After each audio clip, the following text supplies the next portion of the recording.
अच्छा ठीक है जी भाई, लेक्चर नंबर 81। अच्छा भाई, ये टेस्ट नंबर 8 में आई डोंट थिंक सो कि कुछ डिस्कस करने वाला था। बहरहाल एक पॉइंट में डिस्कस कर लेता हूं। एएल एक्वायर्ड, अब टेस्ट नंबर 8 में एक पॉइंट था, AL acquired 2 lakh equity shares by means of 2 lakh shares of AL.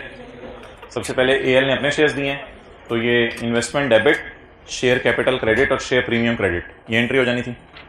Cash payment of 1.5 lakh, तो कैश की एंट्री तो अकाउंटेंट नहीं है, लेकिन शायद इस 1.5 लाख की फिगर में कोई 15,000 एक्स्ट्रा भी पड़ा हुआ था, वो लॉयर फीस थी, उसकी हमने एंट्री की थी एक्सपेंस डेबिट और इन्वेस्टमेंट क्रेडिट। आज के सवाल में मैंने वो एंट्री करवानी भी है, इसलिए इसको छोड़ें। बस एक ये एडजस्टमेंट थी जो क्लास में आपको करवाई थी पहले भी एक दफा। AL acquired 247 shares by means of a contingent consideration. वो क्या थी?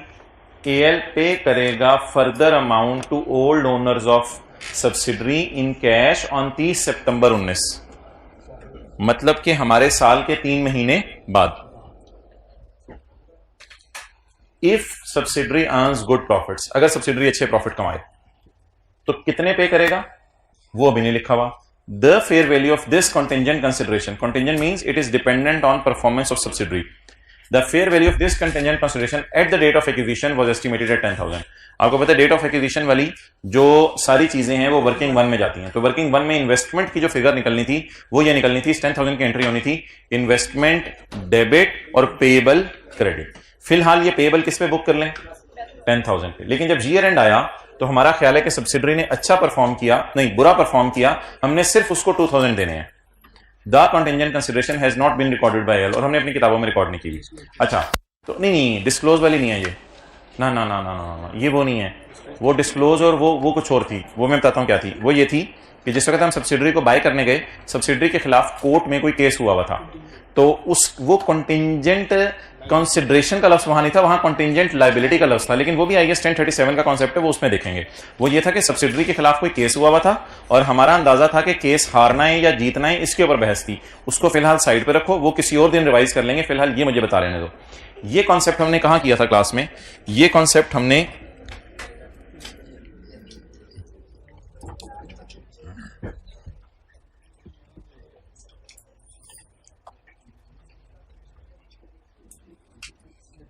ये बड़ा सिंपल सा कॉन्सेप्ट था, ये हमने क्लास में किया था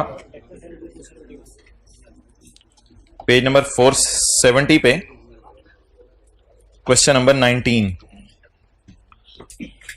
क्वेश्चन नंबर 19 किया था। इसकी एंट्री जरा आप जाकर रिवाइज कर लीजिएगा, आपको ये बात याद आ जाएगी। बहरहाल, तो जिस वक्त हमने सब्सिडरी को खरीदा है उसने सोचा है कि हम सऊदी किंग को कितने पैसे देंगे? 10,000। तो इन्वेस्टमेंट डेबिट पेएबल क्रेडिट 10,000। और उसके बाद जब साल का एंड आया तो हमारा ख्याल था कि नहीं अब इतने पैसे नहीं देने, अब सिर्फ 2,000 देने हैं। तो खुशी बुक करें 8,000 की। 8,000 की खुशी बुक करने की एंट्री लायबिलिटी डेबिट और इनकम क्रेडिट। ये खुशी पेरेंट को हुई है, इसलिए लायबिलिटी डेबिट इनकम क्रेडिट करके एंट्री सीआरई में जानी थी।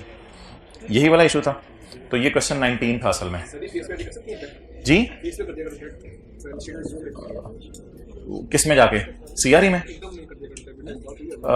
तो सीआरई ही तो है, बैलेंस शीट का सवाल था ना, तो अदर इनकम में नहीं कर सकते ना, क्योंकि इसमें P&L नहीं दिया हुआ था।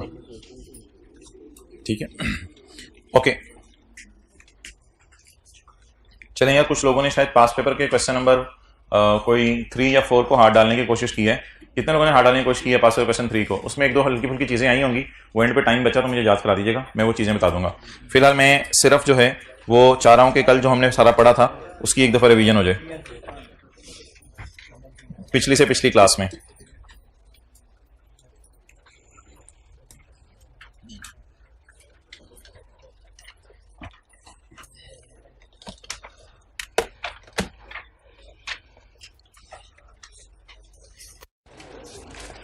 जिस वक्त आपको पेपर में सवाल आया करेगा एसोसिएट का, तो एसोसिएट के सवाल में ये हैंड रिटन पेज में खोल रहा हूं साथ।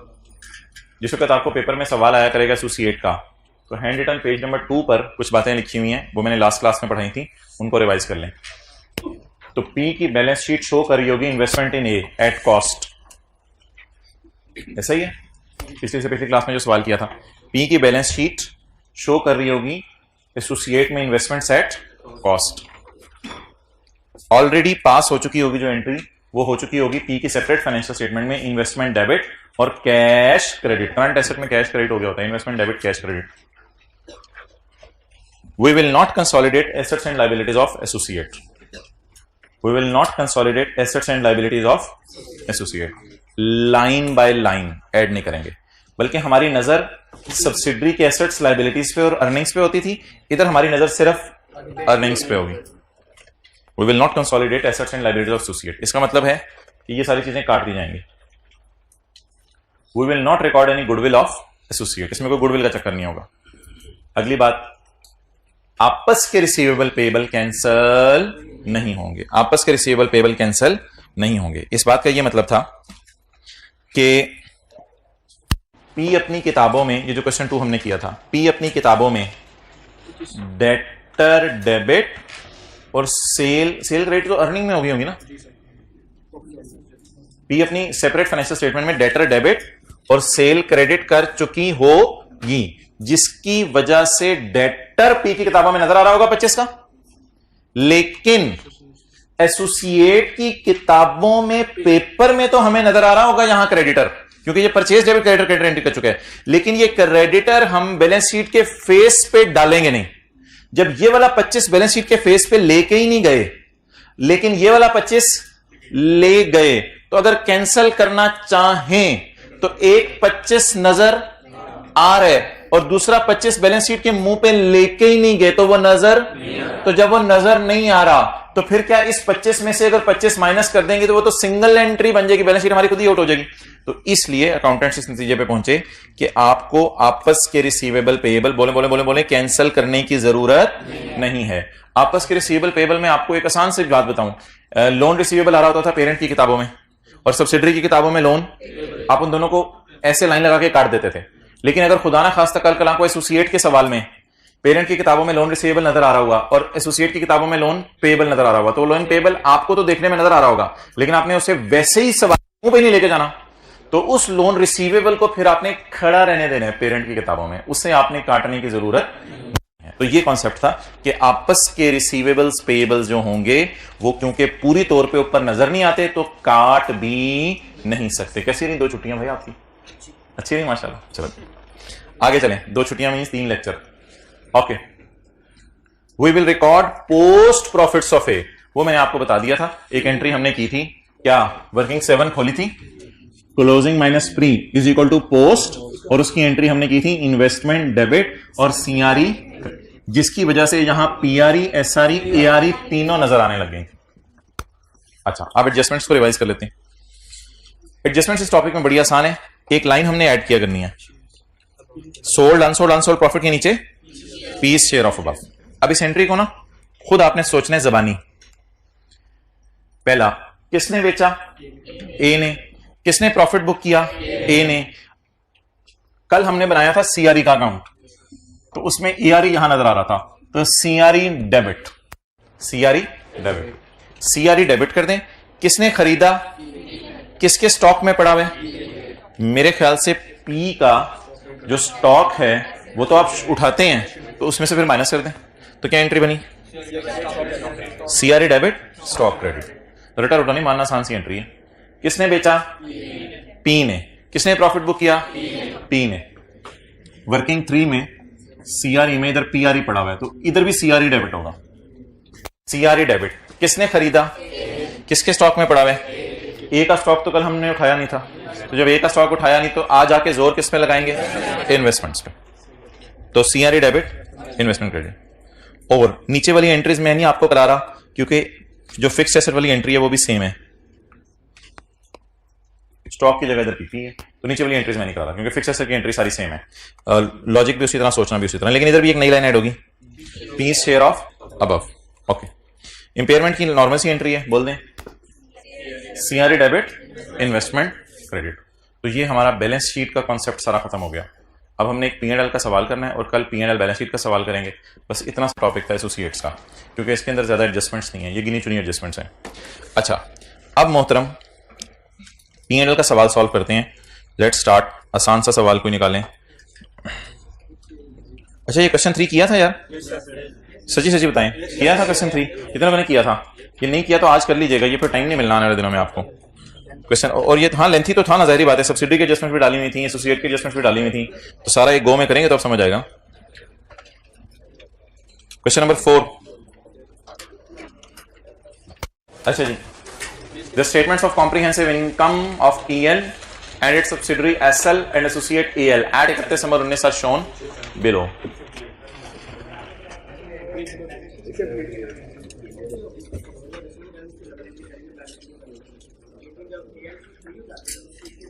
नहीं, वो क्लोजिंग माइनस प्री करके फिगर एक उठाते हैं ना, उसकी भी डबल एंट्री होती है। Investment debit closing minus pre करके उठाते हैं, एक ही फिगर। वो असल में बस पोस्ट निकालनी होती है, पोस्ट की डबल एंट्री हो जाती है, ये समझ लो। ओके, क्योंकि उसकी पूरी बैलेंस शीट तो हम उसे उठा ही नहीं रहे। अच्छा मोहतरम, अगर कोई साहब टेस्ट दें और टेस्ट में नंबर कम आए तो इसको आप कैसे एड्रेस करते हैं? दोबारा ट्राई करते हैं और क्या करते हैं? अच्छा, मेरे तो ख्याल से इसमें आपको ये करना चाहिए कि जब आप टेस्ट दें और टेस्ट में कम नंबर आए तो एक एक एडजस्टमेंट को देखें सोल्यूशन से। अच्छा, इसको मैंने सही नहीं किया, इसको मैंने सही नहीं किया, इसको मैंने सही नहीं किया, वो 10 में से 3 या 4 एडजस्टमेंट्स आपको मिल जाएंगी जिसे आपने सही नहीं किया। वो 3 या 4 एडजस्टमेंट अब आप सोचें कि क्लास के किस सवाल में की थी। अब आप क्लास के उस सवाल को जाके रिवाइज करें, वो रिवाइज करके आके एडजस्टमेंट्स को फिर दोबारा पढ़ें, फिर पढ़ के आप इस नतीजे पे पहुंचेंगे कि मेरे में क्या गलती हो रही थी। और फिर कभी कुछ ऐसे बंदे से भी डिस्कस कर लें, मिसाल के तौर पे जिसके आपसे 2, 3, 4, 5, 6 मार्क्स ज्यादा आए हों, उससे पूछें कि यार ये जो एडजस्टमेंट तुमने की थी, मुझे पेपर में ये समझ आ रहा था, तुम्हें ये समझ आया। वो कहेगा असल में फलां सवाल में सर ने ये कराया था, ये बात मुझे याद थी। अभी जैसे एक एडजस्टमेंट अभी मैंने आपको दिखाई, आपको बिल्कुल भूली हुई थी, क्वेश्चन नंबर 19 में से उठा के दिखाई है, तो वो असल में एक दफा क्लास में कराई थी इसलिए शायद भूली हुई थी। तो इस तरह इसको एड्रेस करने की कोशिश करें। एक तो ये हल है। फिर दूसरा ये हल है कि जब कभी किसी टेस्ट की डिस्कशन हो रही हो या कभी आप टीचर से सवाल पूछें और सवाल पूछ के टीचर उसका जवाब दे, तो ये हर टीचर के बारे में रूल सुन लें। तो आप उसको सोचें कि टीचर ने क्या ऐसा यानी कि सोच लिया जो मुझे नहीं समझ आया, क्योंकि सवाल के अंदर कोई ना कोई ऐसा लाइन या लफ्ज लिखा होता है, तो आप अपने आप से पूछें ये लफ्ज मुझे क्यों नहीं नजर आया। अब अगली दफा टीचर से सवाल करने से पहले आप उसको 10 दफा पढ़ें, कहीं मैं वो चीज जरा ढूंढ लूं जो मुझे टीचर ने बतानी है, ताकि मैं ही उसके ऊपर एफर्ट कर लूं। तो इस तरह भी आप थोड़ा सा इंप्रूवमेंट फील करेंगे। और एक और ये भी इंप्रूवमेंट का तरीका होगा कि अगर सवाल के अंदर कोई लाइन लिखी हुई है तो आप उसको डिफरेंट तरीके से करके पढ़ें कि अगर इसकी जगह ये नहीं ये लिखा होता मैं क्या करता। मिसाल के तौर पे ये कोई एडजस्टमेंट होमवर्क वाले सवाल में आज difference is due to goods in transit, अगर चेक की जगह गुड्स लिखा होता तो मैं क्या करता। तो इसको चेंज करके सोचा करें। तो फिर मैं ना सिर्फ आपस के रिसीवेबल पेएबल जो है वो उनको कैंसिल करता, बल्कि उसकी प्रॉफिट की एंट्री भी करता। अच्छा, इस सवाल में कोई थे आपस के डेटर क्रेडिटर? इस सवाल में थे कोई आपस के डेटर क्रेडिटर? किस पॉइंट में थे? पॉइंट नंबर 4 में, जो कि एसोसिएट और पेरेंट के थे। नहीं, एसोसिएट और पेरेंट के कोई नहीं थे मेरे ख्याल से, सब्सिडरी और पेरेंट के थे। ओके। और दूसरा, टाइम मैनेजमेंट के लिए आप हजरात ये कर सकते हैं कि होमवर्क के सवाल को ना कुछ दिन 2 दफा करें। जब होमवर्क के सवाल को कुछ दिन 2 दफा करेंगे तो इससे स्पीड बढ़ सकती है। असल में हर बंदे की एक तबीयत और नेचर होती है, कुछ लोग जल्दी बात को पकड़ के जल्दी कर लेते हैं, कुछ को मेहनत ज्यादा करनी पड़ती है। जिनको मेहनत ज्यादा करनी पड़ती है वो कोशिश किया करें 2 दफा सवाल कर लें, तो शुरू वाले दिनों में टॉपिक में जब 2 दफा सवाल करेंगे तो अगले टॉपिक्स में लर्निंग कर्व बन जाएगा और सवाल जल्दी हो जाया करेगा। Question number 4, the statement of comprehensive income है parent subsidy and associate as 31 दिसंबर 2019। पेरेंट सब्सिडी एसोसिएट, तो इनको तो काट दें। उधर क्या काटा था? पेरेंट एसोसिएट की एसेट्स और लायबिलिटीज, और क्लोजिंग आरी पे नजर गई थी, क्लोजिंग आरी पे। इधर क्लोजिंग आरी पे नजर ना लेके जाएं, क्लोजिंग आरी टाइप चीज प्रॉफिट पे नजर लेके जाएं। और ये 1750 तो आपको पता है कहां जाना है, वर्किंग 5 में, और 2000 जाएगा वर्किंग 5.1 में। आज एक नई वर्किंग हम ओपन करेंगे, वर्किंग 5.1। ये किसका प्रॉफिट होगा? एसोसिएट का। तो सबसे पहला काम, ये तो सारा पुरानी चीज है, जो नई चीज है उसमें सारी चीजें काट दें, लाइन बाय लाइन हमने चीजें ऐड नहीं करनी, हमारी नजर सिर्फ किस पे होगी? प्रॉफिट पे। अच्छा, अगली बात बता दें, इसका प्रॉफिट हम पूरा एंजॉय करें या इसका प्रॉफिट हम 25% एंजॉय करें? चलें, ये बात भी खत्म होगी। एसोसिएट का प्रॉफिट हम कितना एंजॉय करें? 25% एंजॉय करके P&L में कहीं ना कहीं शो करें, P&L में कहीं ना कहीं शो करें, P&L में कहां करें? उसमें अकाउंटेंट्स की राय थी बस पीबीटी से ऊपर एक लाइन डाल दो, जहां मर्जी लाइन डाल दें, जीपी के नीचे डाल दें, अदर इनकम के पास डाल दें, जहां मर्जी डाल दें। जब याद रखिएगा आपने लाइन बाय लाइन नहीं ऐड कर रहे तो कोई ना कोई नई लाइन फिर डालनी पड़ेगी।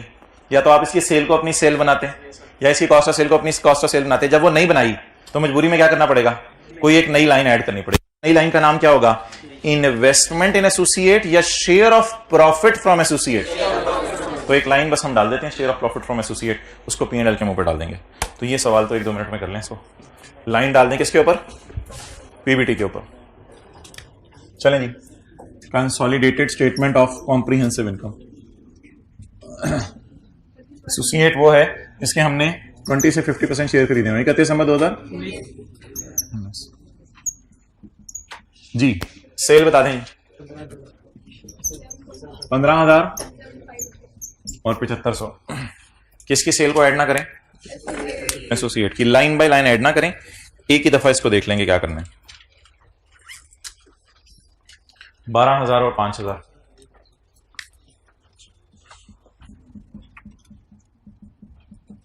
आगे बोलें। अच्छा, प्रॉफिट बिफोर टैक्स के ऊपर ना आपने एक लाइन खाली छोड़ा करनी है, प्रॉफिट बिफोर टैक्स। इधर वो लाइन हमारी नई ऐड होगी, एसोसिएट के प्रॉफिट का हिस्सा। अभी आप फील करें कि हमारी सेल, हमारी कॉस्ट ऑफ सेल, हमारी सब्सिडरी की सेल, हमारी सब्सिडरी की कॉस्ट ऑफ सेल, ये लाइन बाय लाइन ऐड हो रही है। ओके, इनकम टैक्स जी 1,750। ये करने के साथ ही आपने 2 वर्किंग्स ओपन कर लिया करनी है, वर्किंग 5 और वर्किंग 5.1।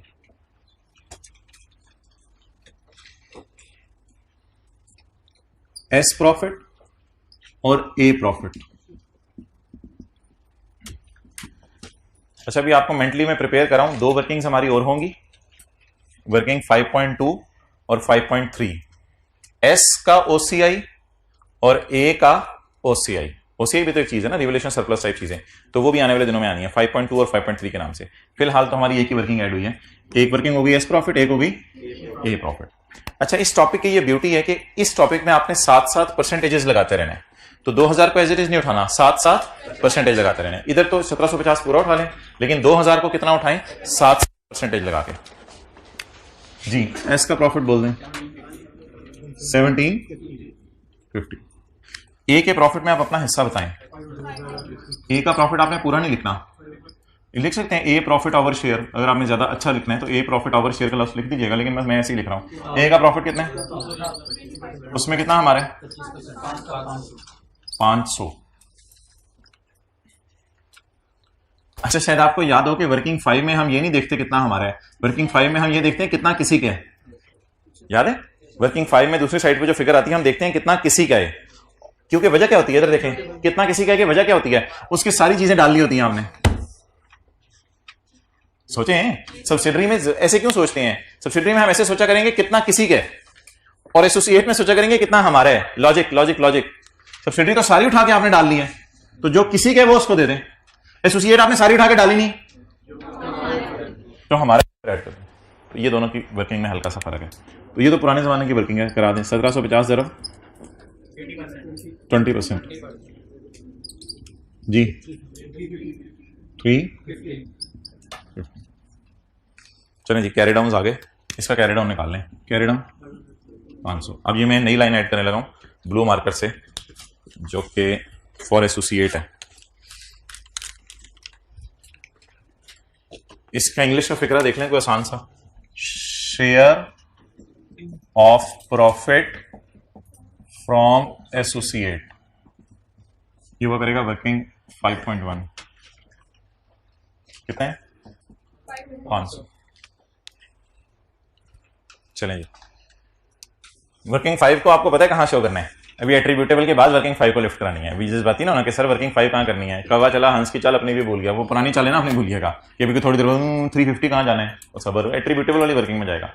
तो मोहतरम, पेरेंट की सारी चीजें लाइन बाय लाइन ऐड होंगी, सब्सिडरी की सारी चीजें लाइन बाय लाइन ऐड होगी, लेकिन एसोसिएट की इन्वेस्टमेंट्स हमारी इतनी इस काबिल नहीं है कि लाइन बाय लाइन ऐड करें। तो उसकी बजाय हम मटेरियलिटी कॉन्सेप्ट को सामने रख के एसोसिएट को उस दर्जे की इंपॉर्टेंस नहीं देंगे जिस दर्जे की इंपॉर्टेंस हमने किसको दी है, सब्सिडरी को। तो एसोसिएट के लिए हम क्या कर देंगे, जितना उसके प्रॉफिट में हमारा हिस्सा है वो हम ऐड कर देंगे। वैसे तो उसने 2000 कमाया था, लेकिन 2000 में से मैंने फिलहाल सिर्फ कितना ऐड कर दिया, 500। वर्किंग 5.1 हो सकता है पेपर में आपको करने की जरूरत ना पड़े, आप डायरेक्टली यहां पे 500 जरा 2000 जरा 25% वो भी चल जाएगा पेपर में, कोई मसला नहीं जी। 17,000 500 डाल के 6,000 4250 मोहतरम आप खड़े हो जाए जी। 4250 में मुझे मसला बताएं। एक मिनट, वेल डन, आप मसला बताएं। 4250 में मसला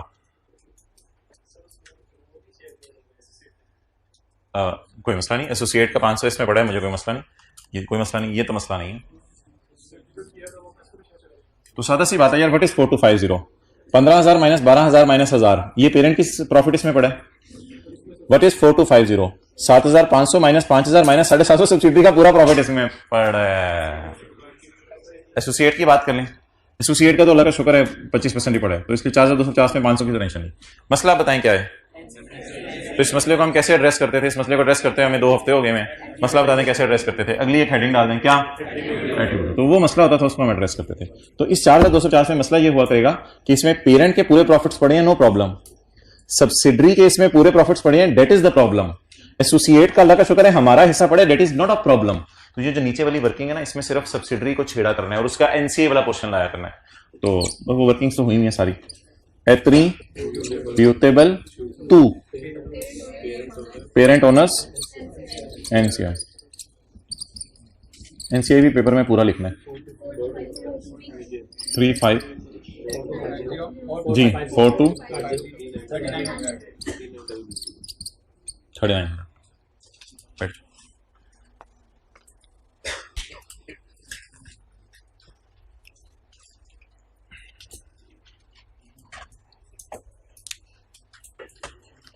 चलें जी, अब आपने अटेंशन से 5 मिनट देने हैं ताकि P&L के फेस पर आने वाली सारी एडजस्टमेंट्स को हम 1 बाय 1 डिस्कस कर लें। एक एडजस्टमेंट हुआ करेगी पेपर में P2A, सेल ऑफ स्टॉक, या P2A या A2, अच्छा ऐसी कोई चीज पेपर में नहीं आएगी। A2S,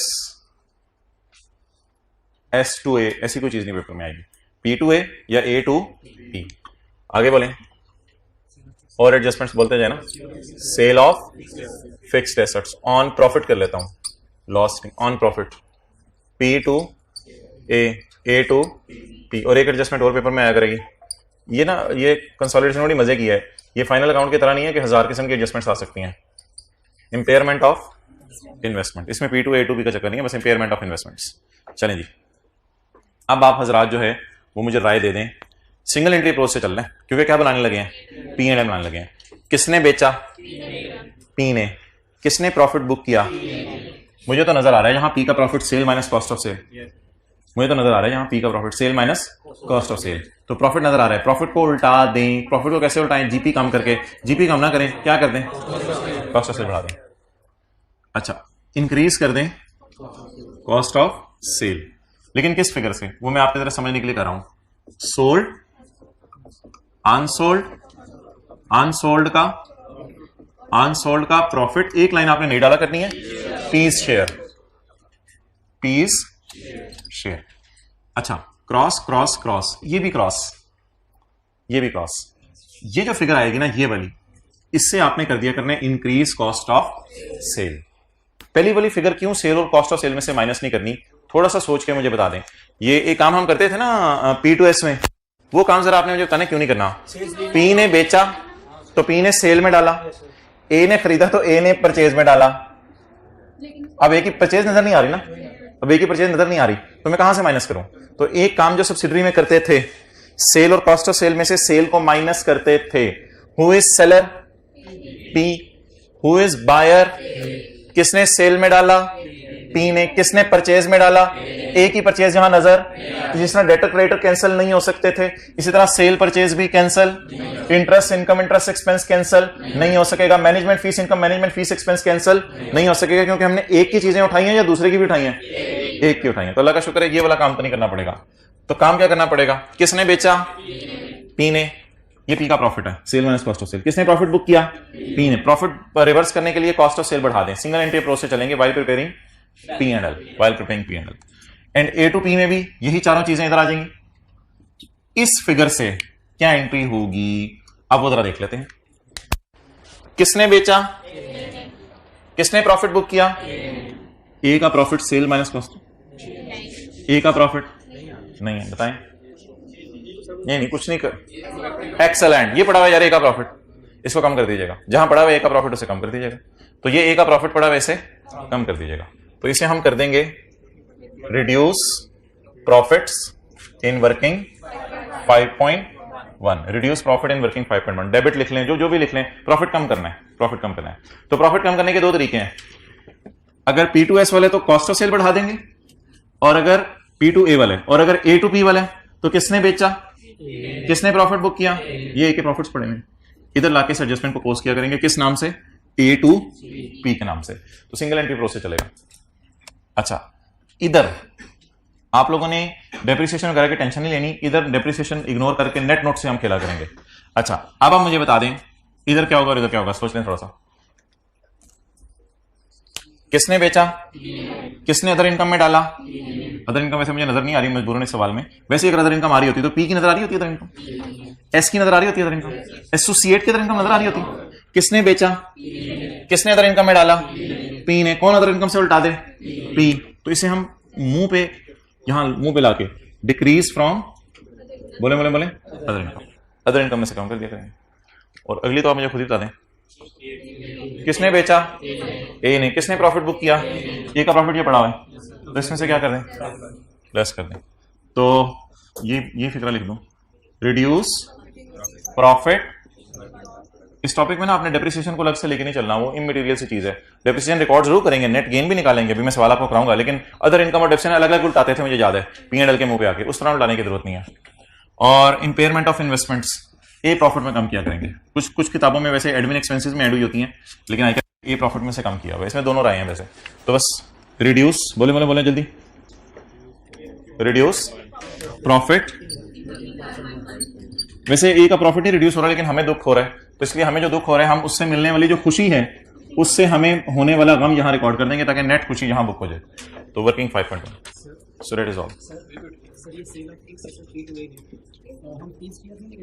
हाँ, पीस शेयर तो हर जगह लेंगे, पीस शेयर यहां भी लेंगे, यहां भी लेंगे, यहां भी लेंगे, यहां भी लेंगे। भी सवाल खुलते हैं, मैं आपको सब दिखाऊंगा। तो ये जी सारी एडजस्टमेंट्स हैं। अगर आपने तस्वीर लेनी है ना, एक और चीज है, as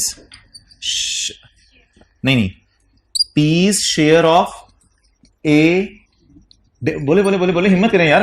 piece share of A dividend will be deducted, बोले बोले बोले ना, ये जिसमें हमने की हुई है, सब्सिडरी में की हुई है, P's share of A dividend. अब हमें कोई सबस किस्म का जो है वो सफा ढूंढना पड़ेगा, क्योंकि हमारा सफेद सफा था पेरेंट का डिविडेंड, और रेड सफा था सब्सिडरी, सफेद सफा था सब्सिडरी का डिविडेंड, रेड सफा था पेरेंट का डिविडेंड। एसोसिएट भी तो, रॉयल फैन भी तो डिविडेंड बांट सकता है, उसके लिए कोई सबस सफा हम ढूंढ लेंगे इंशाल्लाह। ये नोट कर लिया दानिश ने, सबस सफे कल ले आएंगे। P's share of A dividend will be deducted from other income if, excellent excellent, if recorded by, बोले बोले बोले, पी। अगर पी ने वो रिकॉर्ड कर लिया, तो ये बस पेपर में आपको 5-6 एडजस्टमेंट्स आया करेंगी।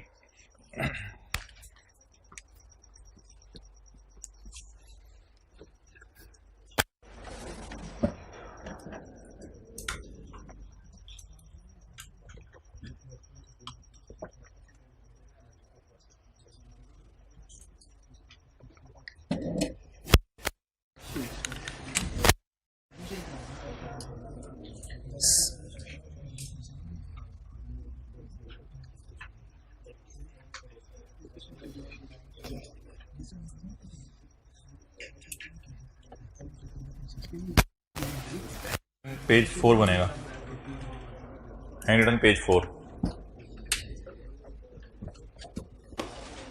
नोट कर लें पहले, 1-2 मिनट कैमरा उधर करो।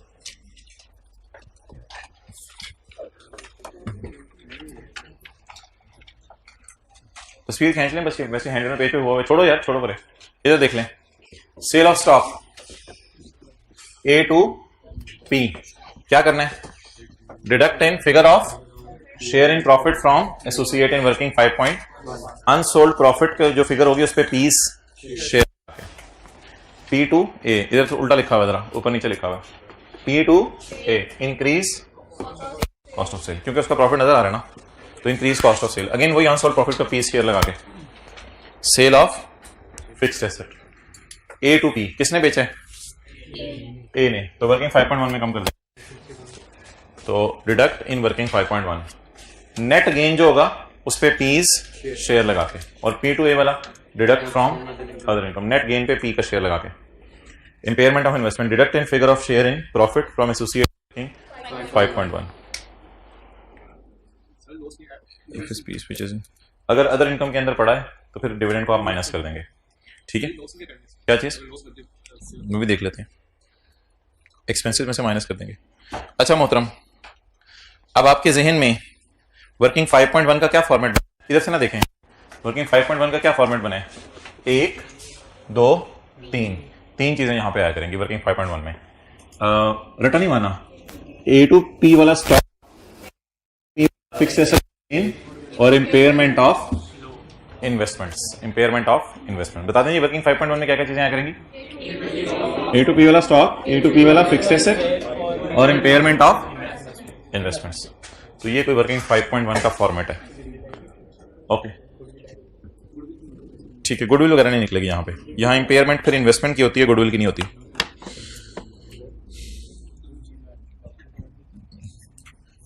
चलें मोहतरम, अब हम टाइम ज़ाया करते हैं आज क्वेश्चन नंबर 5 करके। असूली तौर पे ये क्वेश्चन वैसे आपको होमवर्क में दे देना चाहिए, P&L का सवाल कोई कराना बनता नहीं है, लेकिन अगर आप फिर भी कहते हैं तो कर लेते हैं। एक सवाल करें जी P&L का आज।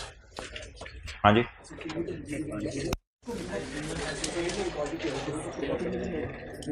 मिलना नहीं मिलना, रिकॉर्ड हुआ नहीं हुआ, ये सारी बातें सवालों में ना आएंगी, तो 1 by 1। फिलहाल बस इतनी सी बात, फिलहाल इतनी सी बात बस।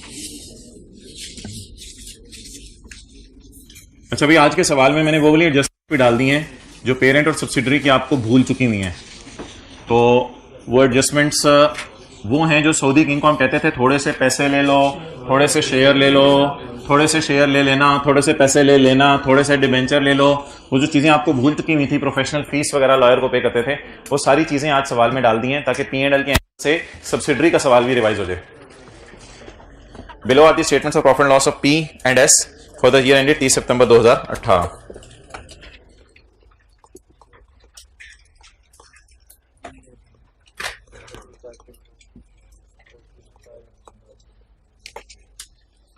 अच्छा,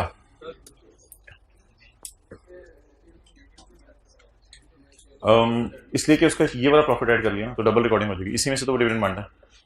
अच्छा मोहतरम, अब आप मुझे ये बताएं एक चीज, सब्सिडरी में कभी 3/12 4/12 सारी फिगर्स पे करना पड़ता था, तो एसोसिएट में भी करना पड़ सकता है अगर एसोसिएट को हमने मिड ऑफ ईयर में खरीदा। अच्छा जी, P acquired 80% of asset start of year, तो इन सारी फिगर्स को कुछ करने की जरूरत नहीं है, 9/12। Investment in S is appearing in P books, ये तो बैलेंस शीट की बात कर रहे हैं ना, बैलेंस शीट तो मुझे दी नहीं हुई। इन्वेस्टमेंट इन एस तो बैलेंस शीट में नजर आती है ना। Investment in S is appearing in parent books at a cost of rupees 1200 million, ओए होए होए, which include professional fees of 50 incurred on acquisition of SL. Further, a cash consideration of 1000 is payable after 4 years relating to acquisition of S shares. S के जो मैंने shares bye किए हैं उसके मैंने पैसे 4 साल बाद कुछ और भी देने हैं, and it is still unrecorded. ये वो जो डिसमेंटलिंग टाइप डिस्काउंट होता था, या 4 साल बाद सऊदी किंग को इकट्ठे पैसे देने हैं, वो डिस्काउंटिंग होगी।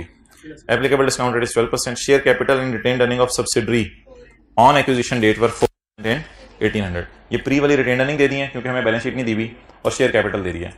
P&L के सवाल में भी वर्किंग 1 करनी जरूरी है, इसलिए कि P&L के सवाल में वर्किंग 1 दो वजह से करनी पड़ेगी हमें। एक तो अदर इनकम आ सकती है नेगेटिव गुडविल, और अगर पॉजिटिव गुडविल आई है तो उसका इंपेयरमेंट लॉस निकालने के लिए हमें वो फिगर चाहिए होगी। इसलिए पेपर में कहे ना कहे तो ये नहीं कहना सब्सिडरी में सिर्फ वर्किंग 5 करनी है, सब्सिडरी में वर्किंग 1 भी आपको हमेशा करनी पड़ेगी, चाहे P&L का सवाल हो चाहे बैलेंस शीट का सवाल हो। चलें लेट्स स्टार्ट, इन फिगर्स को नोट कर लें पहले।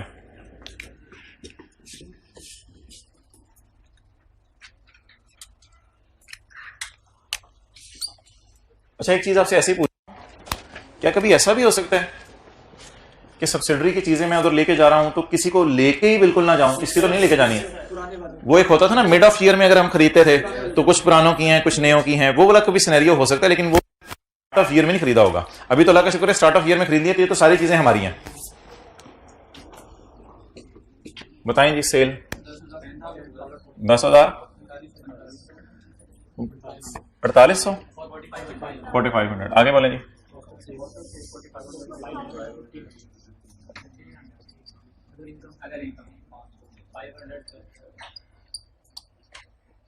जी अदर इनकम 500 प्लस 200। आगे लेस ऑपरेटिंग एक्सपेंसेस 27 प्लस, ये ऑपरेटिंग एक्सपेंसेस होते हैं एडमिन और सेलिंग, और एक खर्चे होते हैं फैक्ट्री के, वो होते हैं कॉस्ट ऑफ सेल में। आगे फाइनेंस कॉस्ट जी 750 प्लस 100। आगे पीबीटी नहीं, पीबीटी के नीचे ना आप, पीबीटी से ऊपर आपने एक लाइन छोड़नी है, ये आज के बाद याद रखना है। इस लाइन की हेडिंग बता दें क्या है, जल्दी जल्दी। नहीं नहीं, वो तो है, असल में यहां पे लाइन जो लिखी जाती है वो लिखी जाती है share of profit from associate, share of profit from associate.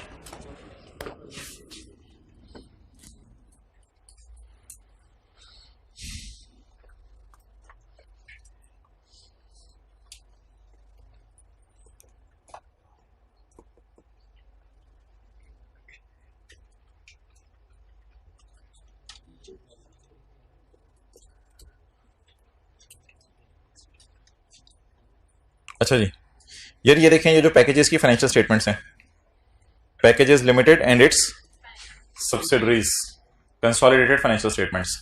Cell देख लें यार, sale, cost of sale, gross profit, admin, distribution, other expenses, other income, finance cost. ये इन्वेस्टमेंट इनकम छोड़ें क्या है, share of profit from associates. आपने ये line उन्होंने किसके ऊपर डाली हुई है, पीबीटी ऊपर डाली हुई है, share of profit from associates. और उसके बाद फिर पीबीटी आया, टैक्स आया, प्रॉफिट फॉर द ईयर आया। अगली हेडिंग क्या डाली है, profit is attributable to equity holders of parent company, Baba ji Rashid और Baba ji Akram, holders of parent company and non controlling interest. तो ये 278 वाली फिगर इधर आई है, और इस दोनों में क्या कर दिया, तकसीम कर दिया। ठीक है, तो ये आप बड़ी बड़ी फिगर से लोगों की बड़े होकर खेला करेंगे और पता नहीं क्या करेंगे, ऑडिटर आके फिर आपकी फेंटी लगाया करेंगे कि ये क्या फिगर्स निकाली हैं आपने। तो ये एंट्री सीख लें अभी, वरना फिर आपने बड़े होकर पता नहीं लोगों के साथ क्या क्या करना है। सही सही हुआ करेगा सब कुछ 100%, एब्सोल्यूट एश्योरेंस। ना रीजनेबल एश्योरेंस ऑडिट भाईजान, अकाउंटिंग में एब्सोल्यूट एश्योरेंस है, पूरा सवाल सही हो सकता है, 100% मार्क्स। ये ऑडिट रीजनेबल एश्योरेंस देते हैं। अकाउंटिंग, अब debtor debit, cell credit, cash debit, debtor credit, asset debit, cash credit, डेप्शन debit, compensation credit. अब ये 4 एंट्रीज में आप कह दो, इन 4 एंट्रीज में रीजनेबल एश्योरेंस दे रहा हूं, हो सकता है कोई चौथी गलत होगी, चपेट मारेगा ना। तो अकाउंटिंग में तो सीधी सीधी चीजें, इसमें कहां से रीजनेबल एश्योरेंस आ गई। ओके चलें जी, शुरू करें। एब्सोल्यूट एश्योरेंस देनी है, एंड तक सारी एडजस्टमेंट देनी है। तो पी एक्वायर्ड 80% ऑफ कुछ रह गया था, चलो वो लिखवा दो। हाँ, उसकी मैंने जगह छोड़ दिया, share of profit from associate. Income tax 700 और 500। अच्छा, टैक्स की एडजस्टमेंट्स ना आपको नहीं आया करेंगी, क्योंकि टैक्स पेरेंट अपनी सेपरेट फाइनेंशियल में खुद देते, सब्सिडरी खुद देती है, ग्रुप ने कोई टैक्स वगैरह नहीं देना होता, इसलिए टैक्स में हम कोई एडजस्टमेंट्स भी नहीं करते। प्रॉफिट आफ्टर टैक्स ये जगह छोड़ देते हैं एट्रीब्यूटेबल के लिए। चलें, वर्किंग 1 खुलनी है मस्ट, वर्किंग 5 खुलनी है मस्ट, वर्किंग 5.1 खुलनी है मस्ट। बाकी वर्किंग्स कोई हमारी खुलेंगी तो वो वर्किंग 8 से ऑनवर्ड्स खुलेंगी, उससे ऑनवर्ड्स चलें जी। P acquired 80% of asset start of year, investment is assets appearing in books at a cost of 1200 million.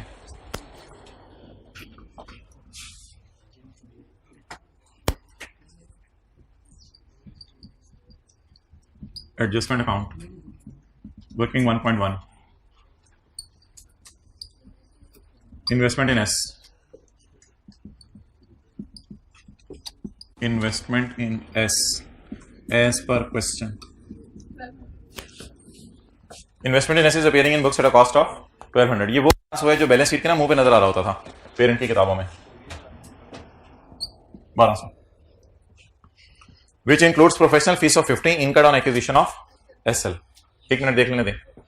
तो ये खर्चा है भाईजान, ये इन्वेस्टमेंट्स में नहीं पड़ा होना चाहिए, इसको आप डिडक्ट कर दें प्रोफेशनल फी, और इसकी फिर रेक्टिफाइंग एंट्री भी करें। असल में गलती से इन्वेस्टमेंट्स में उसने डाल दी हुई है, इसकी रेक्टिफाइंग एंट्री मैंने आपको बताई थी, एक्सपेंस डेबिट और बोले इन्वेस्टमेंट क्रेडिट। और अगर बैलेंस शीट का सवाल है तो CRE डेबिट। चलें जी, 50 रुपए की एंट्री देखें। एक्सपेंसेस डेबिट, हाँ ये एक्सपेंस यहां पे आएगा। किसी ने पूछा ये क्या है, पेरेंट ने जवाब दिया मैंने सब्सिडरी को इस साल खरीदा, ये लॉयर को पैसे दिए हैं, खर्चा है मेरा, गलती से इन्वेस्टमेंट्स में पड़ा हुआ था। और इन्वेस्टमेंट क्रेडिट करें, ये होगी बस 1200 माइनस 50, ये इन्वेस्टमेंट ही क्रेडिट हो रही है और क्या हो रहा है, तो ये डबल एंट्री होगी, एक्सपेंस डेबिट इन्वेस्टमेंट क्रेडिट। यहां तक नोट कर लें जिसका जितना रहता।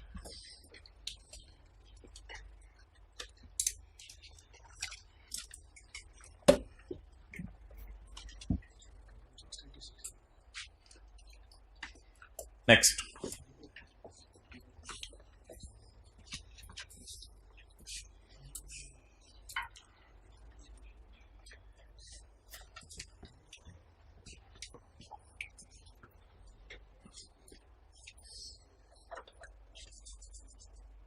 भाई ये क्या करते हैं आप हजरात, अगर कभी घर में बैठे हो मिसाल के तौर पे, अब चाय पीने को दिल चाह रहा है, चीनी नहीं पड़ी हुई, चीनी लेने चले जाते हैं या चाय को कुर्बान कर देते हैं, चीनी लेने चले जाते हैं। नहाने लगे, शैम्पू नहीं है तो सिर्फ शैम्पू लेने चले जाएंगे, यानी कि 10 मिनट जाने में, आने में, 2-3 मिनट दुकानदार से गप्पे शप्पे मारने में।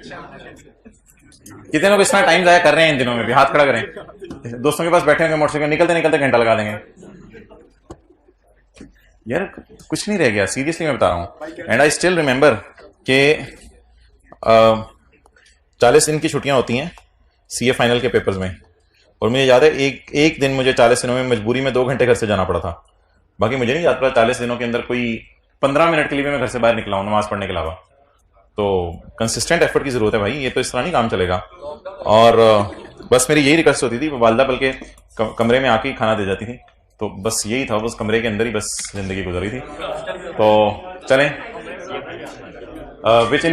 इधर आए, फर्दर कैश कंसिडरेशन ऑफ, कुछ करना पड़ता है ना, कुछ पाने के लिए कुछ खोना पड़ता है, अगर पाए खाने हैं तो कुछ खोएं। तो फर्दर कैश कंसिडरेशन ऑफ ₹1000। घर वाले परेशान हो जाते हैं, अच्छा कोई नहीं, उनको होने दो परेशान। फर्दर कैश कंसिडरेशन, परेशानी में कोई अच्छे स्टेप्स ले लें वो आपके लिए। फर्दर कैश कंसिडरेशन ऑफ ₹, आप खुश हो गया। Further cash consideration of ₹1000 is payable after 4 years। जी मोहतरम, एंट्री बताएं। Investment debit, deferred consideration payable. वैसे तो पेएबल का लफ्ज खाली काफी है, लेकिन कॉन्सेप्ट देने के लिए डेफर करके पैसे देने हैं, तो पेएबल का लफ्ज भी काफी है। 1000 आज देने हैं या 1000 4 साल बाद, तो GRV UGRV या परचेज ऑप्शन को सिंपल डिस्काउंट आप करते थे, उसी तरह ये पैसे आपने देने हैं 4 साल बाद। 1000 into 1.12 raise to power -4, 636। Investment debit, deferred consideration payable to Saudi king credit. इस एंट्री को यहां पे पोस्ट करना पड़ेगा, 1150 बैलेंस आया हुआ है, इस एंट्री को पोस्ट कराएं। 636 investment debit, investment debit. Balance sheet से सवाल ने मांगी नहीं, बैलेंस शीट में जाके नॉन करंट लाइबिलिटीज में पेएबल 636, ये मैंने ऐसे ही जरा रफ वर्किंग में कर दिया। ये डबल एंट्री होगी, मुझे अगली एंट्री पोस्ट कर लेने, फिर मैं नोट करने का टाइम। ये पैसे अभी तक अनरिकॉर्डेड है जो 4 साल बाद। एक एंट्री आगे पड़े बगैर, 12% की फिगर आगे पड़े बगैर, ये हमने सब्सिडरी को खरीदा कब है? Start of year. तो ये वादा कब किया था कि 4 साल बाद पैसे दूंगा? Of the year. लेकिन जब मैं ईयर एंड पे आ गया तो ये वादा अब मैंने पूरा करना है, इसमें 1 साल गुजर गया है, तो मैंने लाइबिलिटी को ग्रो करा के 1000 पे लेके जाना है, जिसे मैंने डिस्काउंट करके 636 पे बुक किया है, उसका डिस्काउंट मैंने खोलना है। अंग्रेज कहते हैं अनवाइंडिंग ऑफ डिस्काउंट। तो डिस्काउंट को खोलें ताकि 636 हर साल थोड़ा थोड़ा बढ़ता 1000 पे चला जाए। लेकिन ये पोस्ट एक्विजिशन टाइप चीज है, तो इसलिए it will not hit investment या working one, it will hit P&L, ये सीधे P&L के अंदर जाएगी। तो अगली एंट्री बनेगी इंटरेस्ट एक्सपेंस डेबिट और परचेज कंसिडरेशन पेएबल क्रेडिट। 1000 की जरूरत नहीं, 636, 12%, 76 डन। अच्छा यार एक चीज देखें मुझे, एक चीज नहीं, एक मिनट इधर देखें, एक चीज ये भी मैंने आने वाले दिनों में आपको बताना है। 1000 into 1.12 raise to power -4 versus 1000 into 1.12 raise to power -3, क्योंकि अब 3 साल रह गए ना पेमेंट को, तो अगर आप इन दोनों का डिफरेंस देखें तो वो भी 76 आ रहा है। मैंने तो 636 पे 12% लगा दिया ना, ये आसान तरीका है, ये एक थोड़ा सा लॉजिकल तरीका भी है इसका। जरा करके देखें इन दोनों का डिफरेंस निकाल के। 1000 into 1.1 raise to power -4 versus पहले 4 साल रहते थे पेमेंट करने में, अब कितने साल रहते हैं? 3 साल रहते हैं। तो इन दोनों का जरा डिफरेंस निकाल के देखें, साल में कितना फर्क पड़ा है? 76। ये भी तरीका है, आने वाले दिनों में इस तरीके को हम यूज करेंगे। लेकिन फिलहाल पीवी पे रेट लगाने या फ्यूचर वैल्यू पे रेट लगाने? एक्सेलेंट, पीवी पे रेट लगाने। फ्यूचर वैल्यू पे दोबारा रेट गलती से, फ्यूचर वैल्यू तो 1000 पे 12% ना लगाइएगा, पीवी पे रेट लगाना है। इस एंट्री को मैं इन्वेस्टमेंट्स में प्लस करके पोस्ट करूं या माइनस करके? कुछ भी नहीं, एक्सेलेंट। इस 76 रुपए को मैं वर्किंग 1 में इन्वेस्टमेंट्स में पोस्ट करूं या ये अगले साल की बात है, यानी कि हमारे साल में 1 जनवरी के बाद वाली बात है ना, तो it has nothing to do with working 1। Finance cost debit and purchase consideration payable credit. लेकिन अगर बैलेंस शीट का सवाल होता तो फिर सीआरई को डेबिट करते हैं। वो जमाना भी आना था, एक जमाना था सीआरई बाहर होती थी, इंटरेस्ट एक्सपेंस अंदर शो हो रहा होता था। आज इंटरेस्ट एक्सपेंस बाहर आ गया क्योंकि पीएनएल का सवाल है। डबल एंट्री पूरी करें फाइनेंस कॉस्ट में आके, finance cost debit and purchase consideration payable credit. ये छोटी सी बैलेंस शीट जरा बना लें साथ। अगले साल 636 पे नहीं होगा, कंपाउंड होगा। अगले साल मैंने बताया था 636 जमा 76 पे होगा, और फिर अगले साल 636 जमा करके होगा। तो उसका शॉर्टकट ये वाला था जो इधर मैंने बताया, जो आने वाले दिनों में यूज करेंगे। अच्छा, अगर हमने सब्सिडरी को खरीदा होता 1 फरवरी को, तो क्या करते? एक्सेलेंट, इसको 11/12 कर देते। अगर किसको खरीदा होता सब्सिडरी को? कब? 1 फरवरी को। इस सवाल में कब खरीदा था? Start of year. चलें जी, डबल एंट्री देखें सारे। देखें, investment debit, purchase consideration payable, ये डेफर्ड कंसिडरेशन पेएबल क्रेडिट। अगली एंट्री फाइनेंस कॉस्ट डेबिट, और अब बैलेंस शीट में कितनी नजर आई?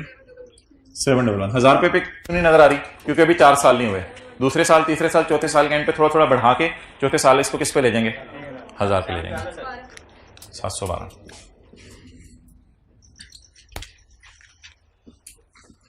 मुझे ये बात पता है कि आपको ये 2 एंट्रीज आती थी, लेकिन ये भी मुझे पता है P&L के मुंह पे ये 2 एंट्रीज पहली दफा पोस्ट की हैं हमने। ये वाली 50 रुपए वाली जो प्रोफेशनल फीस पे की है। कोई पूछने वाला पूछे तो आप बताने के काबिल तो ना, ये 50 जी वो इस साल हमने सब्सिडी को खरीदा है, तो इस साल हमने सब्सिडी को खरीदने के लिए लॉयर को पैसे दिए थे। हाँ अच्छा, ये तो आपका खर्चा है कंसोलिडेशन के एंगल से। आगे चलें, इस 76 रुपए जल्दी जल्दी, ये क्या था? हमने लाइबिलिटी बुक की हुई थी और अब लाइबिलिटीज हमारी ग्रो कर गई हैं, उसकी वजह से हमें इंटरेस्ट रिकॉर्ड करना पड़े, तो ये हमारा इंटरेस्ट एक्सपेंस है।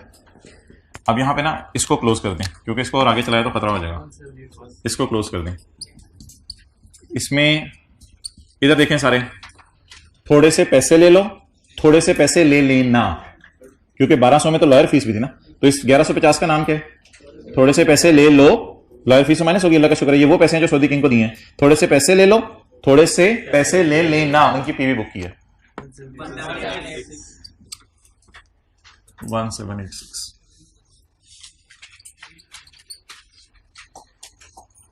जी शेयर कैपिटल और रिटेन अर्निंग बता दें। 4000 1800। अगर 4000 1800 ना देता और फिर भी चाहता कि मैं एडजस्टमेंट अकाउंट बनवाऊं, तो पेपर में क्या देता? एक्सेलेंट। फिर रहता है नेट एसेट्स की वैल्यू, तो ये 4018 हो गया। देख लो आगे सरप्लस तो कोई नहीं है, नहीं सरप्लस कोई नहीं है, गुडविल निकाल दें इधर। एनसीए प्रोपोर्शनेट बेस पे है। नीचे देख लो, मेरे ख्याल से फेयर वैल्यू नहीं दी हुई, कहीं नहीं दी हुई ना फेयर वैल्यू। 5800 इंटू 20%, 11। यार it has nothing to do with P&L question. ये वर्किंग 4 में जाएगा और आपको पता है वर्किंग 4 का कैरियर ऑन बैलेंस शीट में जाता है, तो इसकी डबल एंट्री आप करने की जरूरत नहीं है। It has nothing to do with P&L और with balance sheet. Balance sheet को इसको लेके जाना, it has nothing to do with P&L। ये वर्किंग 4 में जाएगा और वर्किंग 4 ना जानी होती है बैलेंस शीट में। अच्छा जी, गुडविल पॉजिटिव आ रही है, नेगेटिव आ रही है? नेगेटिव आ रही है।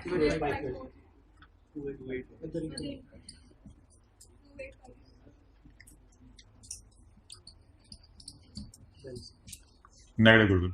एंट्री बोले, adjustment account debit CRE credit, अगर बैलेंस शीट का सवाल है। Adjustment account debit other income credit, कितना जी? 2854. Other income 2854.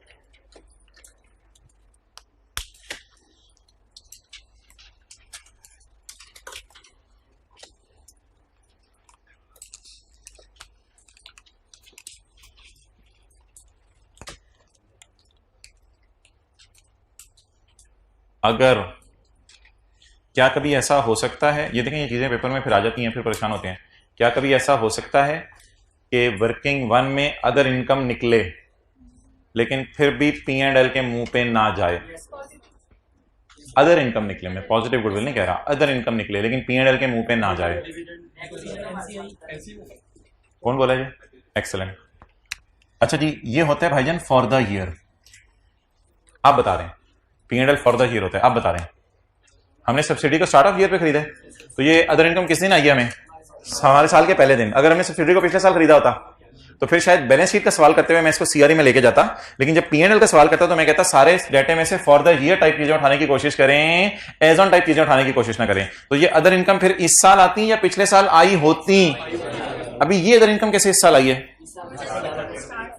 स्टार्ट के अंदर हमने अगर पिछले साल खरीदा होता, जिस तरह सब्सिडरी के एसेट की डेप्रिसिएशन होती थी 4 साल की होती थी, 1 साल की P&L में ले जाते थे, 3 साल की नहीं बैलेंस शीट में लेके जाते थे, बैलेंस शीट में 4 साल की ले जाते थे, 4 साल की बैलेंस शीट में ले जाते थे और उसमें से 1 साल की निकाल के कहां ले जाते थे?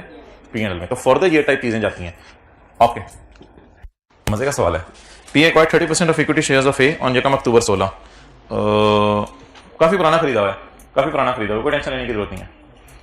और मेरे ख्याल से यकम जनवरी नहीं है, ये जो यकम अक्टूबर 2017 में हमने सब्सिडरी को खरीदा था, वो तो वैसे ही बीच में बात आ गई, दिसंबर ईयर एंड नहीं है। अच्छा जी बताएं, एसोसिएट को इस साल खरीदा, कई साल पहले खरीदा? इस लाइन का मतलब और कुछ भी नहीं होता सिवाय इसके कि इस प्रॉफिट को 2/12 3/12 नहीं करना, ये पूरा प्रॉफिट आपका है। Okay, P provided loan of 500 to S some years back, interest charges 10%. बताएं जी, P provided loan of 500 to S some years back, interest charges 10%। 500 into कितना? 50। तो पेरेंट ने कहां डाला होगा? जब भी सेपरेट फाइनेंशियल स्टेटमेंट के बारे में खामोश हो, एंट्री सही हुई है, पेरेंट ने इंटरेस्ट इनकम में डाला होगा और सब्सिडरी ने फाइनेंस कॉस्ट में। कितना? -50। अच्छा यार, अगर थोड़ा सा कोई मसला आ रहा है ना आपको, तो एक काम मैं आपको मशवरा दे रहा हूं, इसके साथ थोड़ा सा लिख लिया करें, ये एडजस्टमेंट 1 से आई है, कहीं घर जाके परेशान ना हो रहे हो, ये एडजस्टमेंट 1 से आई है तीनों चीजें। अब एडजस्टमेंट नंबर 3 से उठाने लगा मैं। एडजस्टमेंट नंबर 3 से कितना माइनस करना है? पेरेंट की अदर इनकम में से माइनस कर दें और सब्सिडरी की फाइनेंस। ये कौन सी एडजस्टमेंट है? 3, फाइनेंस कॉस्ट। ये एडजस्टमेंट 3 है। पेपर में भी ऐसे कर सकते हैं, पेपर में भी एग्जामिनर को फैसिलिटेट आप कर सकते हैं, अगर ज्यादा इस तरह की फिगर्स आ रही हैं एग्जामिनर को आप फैसिलिटेट कर सकते हैं। सम ईयर्स बैक है, लेकिन इस साल तो फॉर द ईयर कैंसिल करेंगे ना, इस साल तो फॉर द ईयर वाला पड़ा होगा आपस में, ऐसा ही है ना। अगर पेरेंट ने सब्सिडी को लोन दिया तो हर साल ये एंट्री हो रही होगी, हर साल ये एंट्री हो रही होगी, लेकिन हर साल के P&L में कैंसिल वही होगी जो इस साल के P&L में हुई है। अच्छा, इस तरह की एक और एडजस्टमेंट भी होती है, वो बता दें, मैनेजमेंट फीस इनकम और मैनेजमेंट फीस एक्सपेंस। अच्छा, ये जो 2 एडजस्टमेंट्स है ना, ये 2 adjustments, interest income interest expense और मैनेजमेंट फीस इनकम और मैनेजमेंट फीस, ये 2 एडजस्टमेंट्स आपने कभी वर्किंग 5 में नहीं लेके जानी, क्योंकि ये सेम अमाउंट से कैंसिल होकर अपना रोल प्ले कर देती हैं। वर्किंग 5 में जो चीजें जानी है वो वही हैं जो हम काफी अच्छे से कर रहे हैं। अच्छा, इस एडजस्टमेंट को मैं थोड़ा सा बदलने लगा हूं, आपने मुझे ट्रीटमेंट बतानी है, हिम्मत, हौसला, जज्बा। कौन बोला? आपने जिस तरह मैं बदलने लगा हूं उसका जवाब दिया नहीं, जो एडजस्टमेंट मैं बदलने लगा हूं उसको जिस तरह मैंने बदलना है और फिर आगे उसने आपने कंक्लूजन बताया, ये जो आपने बोला कुछ नहीं है, जज्बा नहीं है। मैंने समझा जो मैं एडजस्टमेंट चेंज करने लगा हूं इसको वो पता चल गया और इसने उसका जवाब बताया, तो मैं इसमें नाम निकाल के देने लगा था और ये डर रहा था। अच्छा, बताया नहीं था, जिस तरह देख रहे थे उस तरह तो नहीं लग रहा था। अच्छा,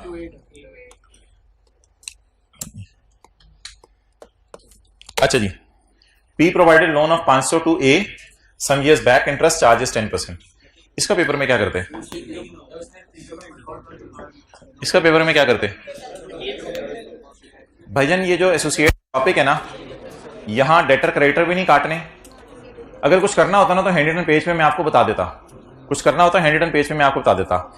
इधर बैलेंस शीट में आपने डेटर क्रेडिटर नहीं काटने, इधर आपने बैलेंस शीट में लोन रिसीवेबल पेबल नहीं काटने, इधर आपने बैलेंस शीट में मैनेजमेंट फी रिसीवेबल पेबल नहीं काटनी, इधर आपने P&L के मुंह पे इंटरेस्ट इनकम इंटरेस्ट एक्सपेंस नहीं काटना। अगर आपका दिल चाह रहा है कि पेरेंट ने एसोसिएट को लोन दिया और उसके ऊपर इंटरेस्ट है, तो अगर आप सोचें कि मैं पेरेंट की अदर इनकम में से माइनस कर दूं, तो एसोसिएट की फाइनेंस कॉस्ट तो आपने ऐड ही नहीं की होगी, तो उसमें से माइनस कैसे करेंगे? तो वैसे ही ये बात आ रही है, P&L वाले पेज पे ये बात लिखी हुई है, थोड़ी देर बाद आपको पढ़ा दूंगा। तो ये कैंसलेशंस जो बराबर बराबर अमाउंट्स की होती हैं, बराबर बराबर अमाउंट्स की होती है ना ऑलमोस्ट, ये कहां होती हैं? ये सब्सिडरी में होती है, एसोसिएट में होती हैं? सब्सिडरी में होती है, बराबर बराबर अमाउंट्स की ट्रांजैक्शन। बैलेंस शीट में कौन सी बराबर बराबर अमाउंट्स की ट्रांजैक्शंस होती हैं? Debtor creditor, loan receivable loan, payable की मैनेजमेंट फी रिसीवेबल मैनेजमेंट फीस, ये जो आपस के रिसीवेबल पेएबल होते हैं ये सब्सिडरी की बैलेंस शीट में कैंसिल होते हैं। और एग्जैक्ट अमाउंट से दो चीजें आती हैं P&L के मुंह पे सब्सिडरी के सवालों में, interest income interest expense, management fees income management fees expense, ये आपस की ट्रांजैक्शंस हैं, ये दोनों सब्सिडरी की कैंसिल होंगी। बट यही 5-6 चीजें जो मैंने बोली हैं किस केस में कैंसिल नहीं होंगी? एसोसिएट केस में। ओके, अगली एडजस्टमेंट। ओ ये आई ना पहली एडजस्टमेंट हमारी नई, during the year P sold goods to A for ₹1000।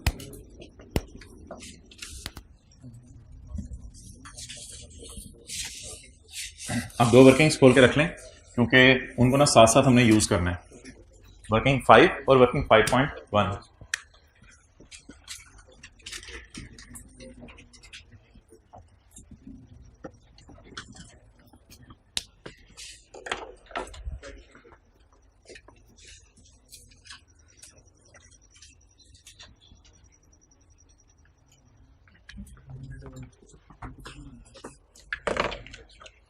G S profit मैंने साल के शुरू में खरीदा है, तो कितने बटा कितने करके ऐड करूं? पूरा कितना? अच्छा, ये जो एसोसिएट वाला टॉपिक है ना, इसमें आपने 7-7 परसेंटेजेस लगाते रहना है। ए प्रॉफिट कितने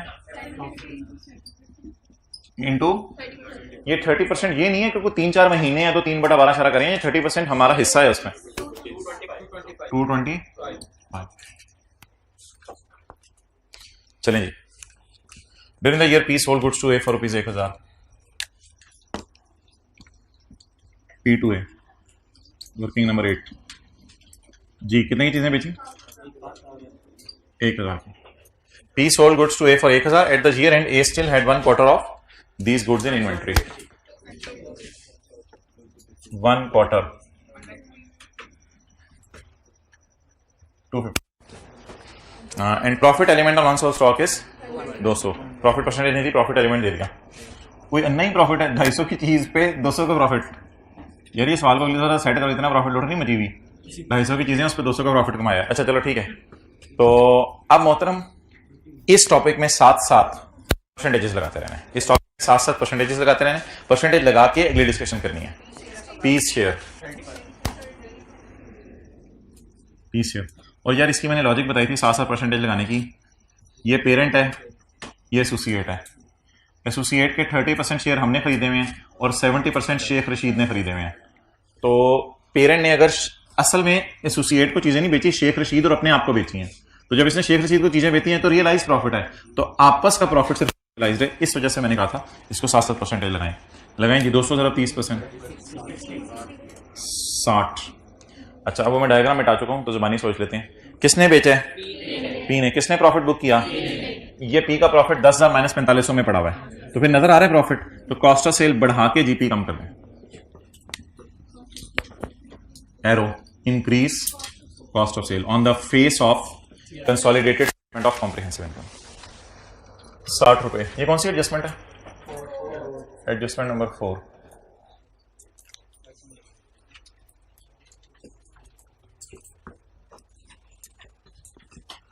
well that is a challenging adjustment. मैं दिल से अप्रिशिएट करूंगा, मैं बता रहा हूं लोगों को जो ये पॉइंट नंबर 5 कर दें।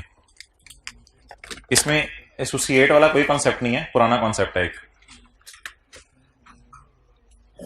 ये आई कैप में एक दफा टेस्ट हुई थी एडजस्टमेंट, और 20, 30, 40% बच्चे इसको कर लेते हैं।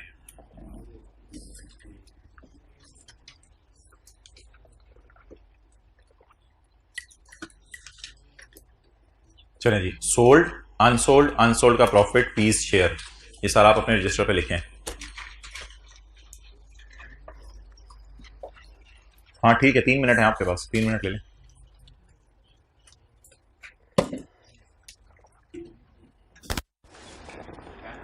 ये वो ना 10 रुपए और 12 रुपए की चीज बेची, आगे 12 रुपए की खरीद के 15 रुपए की बेची, वो जो हमारा डाटा है वो शायद आपको हेल्प करे। याद आ रहा है?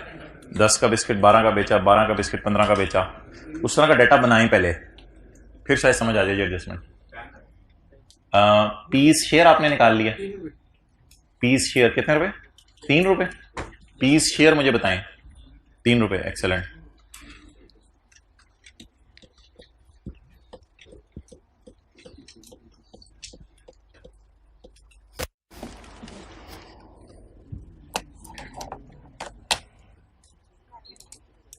भाई को हाथ पांव हिलाएंगे तो होगा, ऐसे देखते रहने से कुछ चीज नहीं, 12 नहीं इसकी तो देख रहे हैं सारे।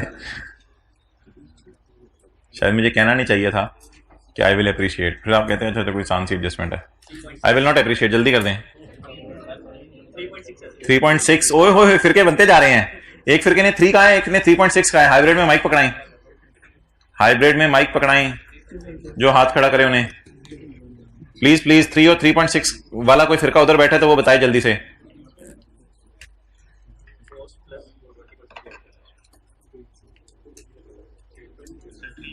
हाँ जी, 3.6 या 3? 3.6, 3 ओके जी। और कोई नया फिरका उस क्लास में पैदा हुआ हो? 5. अपने को 5.2। Okay. During the year in each month A sold goods costing ₹80। Each month को भी मैं जरा इग्नोर कर रहा हूं।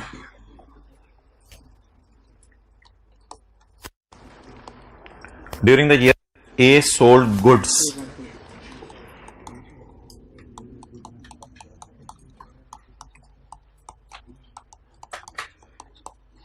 During the year A sold goods costing 80। ये सोल्ड वाली फिगर नहीं है। ए sold goods for 80, A sold goods for 80 या कॉस्टिंग 80?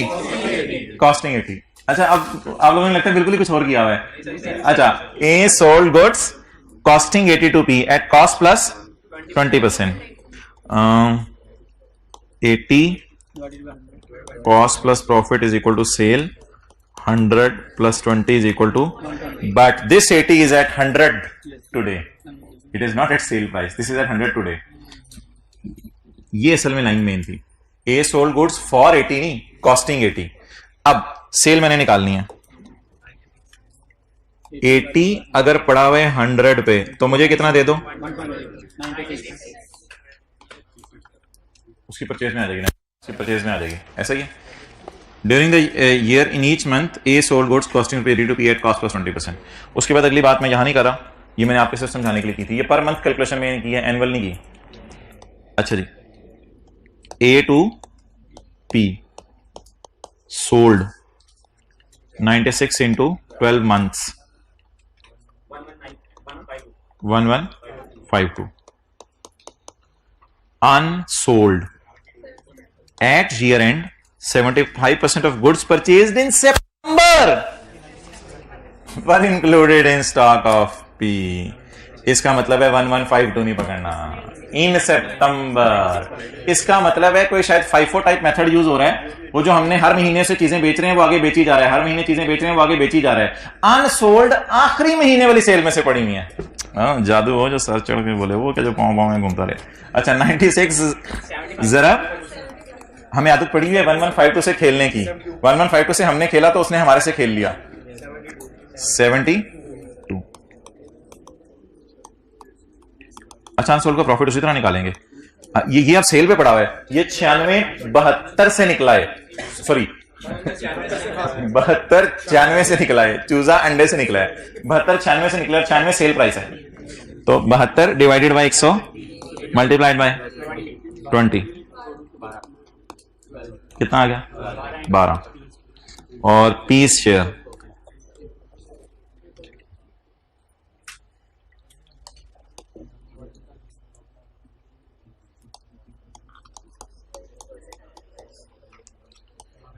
बारह इंटू 30%।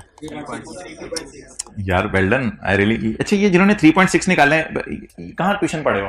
खड़े हो, पहले सवाल पढ़ा हुआ है। FR2 पहले पढ़ी हुई है। और किसने 3.6 निकाला है? Well done. अच्छा, किसी और तरीके से पहुंचे थे लेकिन पहुंच गए थे। अच्छा, डायरेक्ट 3.6 निकाला है। चलो ठीक है, जो भी हो, ये फिगर्स इसी तरह आनी चाहिए थी सारी। अब मुझे ये बता दें कि हमने सिर्फ किसको लेके जाना है? लाल को। हमने सिर्फ लाल को लेके जाना है। P's share. चलें जी, एडजस्टमेंट दोबारा पढ़ लें क्योंकि कई दफा जहन इधर उधर होता है तो शायद कुछ ने गौर से सुना ना हो। इस साल हर महीने ए ने 80 वाली चीजें पी को 20% डाल दी, तो फिर 80 वाली चीजें 96 की बेची होंगी 20% डाल के। तो पहला ये था, इस 80 को आपने 100 पे डिवाइड करना था। अगली बात, ये इसने परचेज में डाल लिया होगा, हर महीने बेची है तो ये हो गया। इसकी 75% नहीं बची, बल्कि ज्यादा लॉजिकल सवाल है कि हर महीने वाली बिकती रही होंगी, आखिरी महीने वाली सिर्फ 75% अभी तक अनसोल्ड है, आगे तो कुछ नहीं है। हाँ, जैसे मर्जी पहुंचो। अच्छा, एक ना किताब के अंदर सफा है, वैसे पता नहीं अब आपको कभी जिंदगी में टाइम मिले या ना मिले, ये एक मिनट, ये टाइम मिले या ना मिले, ओहो, यहीं पे आप ये सफा नंबर लिख लीजिएगा इस पेज के ऊपर। ये ओहो कितने यार, हद होगी। हाँ, ये पेज 28, पेज 28 में ना, नहीं किताब में, ऐसे ही बता रहा हूं, डिफरेंट वेज हैं जिसमें सेल ऑफ स्टॉक की एडजस्टमेंट टेस्ट होती है। तो ये पास्ट पेपर में अगर मैंने देखा एक दफा, पास्ट पेपर में ये 6 तरीके से टेस्ट हुई भी है। एक तरीका आज हमने देखा, अजीब सी अंग्रेजी थी। एक तरीका स्केप्टिक और वाले सवाल में होमवर्क में देखा था, जहां से थोड़ी सी आपकी अंडरस्टैंडिंग बननी शुरू हुई थी। तो अगर S2P, और ये वो चीज होती है जब आप आखिरी दिनों में रिवीजन करने बैठते हैं तो आप सारे पास पेपर के सवाल जब एक गो में करते हैं तो आपको पता चलता है इस सवाल में S2P वाली एडजस्टमेंट ऐसे थी, इसमें ऐसे थी, इसमें ऐसे थी। तो ये वो 6 तरीके हैं जिससे ICAP जो है वो इस एडजस्टमेंट को टेस्ट कर रहा है। आगे मैंने सोल्ड अनसोल्ड का प्रॉफिट और वो सारी चीजें भी बना दी हैं, ताकि अगर आपको कभी टाइम मिले तो ये 6 तरीके आप रिवाइज कर लें। ये पेज नंबर 28 है, ये आप इसी पॉइंट 5 के साथ पेज नंबर 28 लिख लें इस कॉन्सेप्ट की फर्दर रिवीजन के लिए। असल में इस वक्त आपके लिए ये चीजें मसला नहीं है, इस वक्त आपके लिए मसला है किस तरह अंग्रेजी दे रहे हो। और मैं आपसे अक्सर रिक्वेस्ट करता हूं कि जितना लॉजिक बताई जा रही है उतनी चलें, बस 7-7 परसेंटेज लगाते रहें। अब आप अगर इस चीज में मेरे से डिस्कशन कर रहे हैं 7-7 परसेंटेज क्यों लगाएं और वो मैं आपको बार बार बताता रहूं, तो मेरे ख्याल से हम टाइम जाया कर रहे होंगे। इससे बेहतर है ये एडजस्टमेंट की अंग्रेजी पेपर में किस तरह आती है उसके ऊपर फोकस कर लें। आगे चलें जी, पॉइंट नंबर 6 इसको पोस्ट कर दें। किसने बेचा, किसने प्रॉफिट बुक किया? ए ने। ये शायद वर्किंग नंबर 9 थी हमारी। किसने प्रॉफिट बुक किया? ए ने। ए का प्रॉफिट तो sale minus cost of sale नजर नहीं आ रहा, क्या करें? ए का प्रॉफिट ये नजर आ रहा है, तो यहां से अब 7% नहीं लगानी, लगी हुई है, बस इस 3.6 को बुलाना पड़ेगा। A to P 3.6।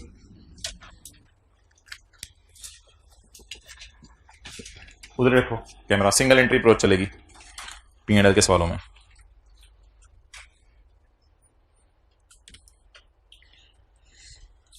चलें जी, on 1 July 2018 A sold equipment to P। A sold equipment to P। Gain बताएं, डेप्रिसिएशन से नेट करें, नेट गेन बताएं और नेट गेन बता के पीस शेयर लगा दें। करें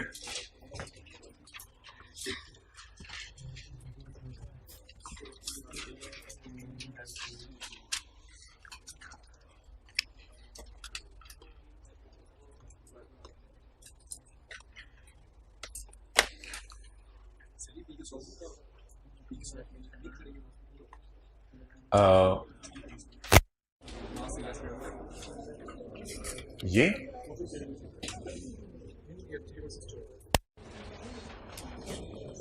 किसने बेचा? नहीं अभी वो पिछले वाला किसने बेचा? पिछले वाला ये नहीं, जो आप पिछली एडजस्टमेंट उसकी बात कर रहे हो ना, किसने बेचा? पी ने। ए ने बेचा वर्किंग 9 में। किसने बेचा? किसके प्रॉफिट में पड़ा हुआ है? एक है, ये उल्टा दिया सिंगल एंट्री प्रोसेस से। अच्छा, किसने खरीदा? तो उसकी बैलेंस शीट का जब सवाल करेंगे तो कर देंगे -1।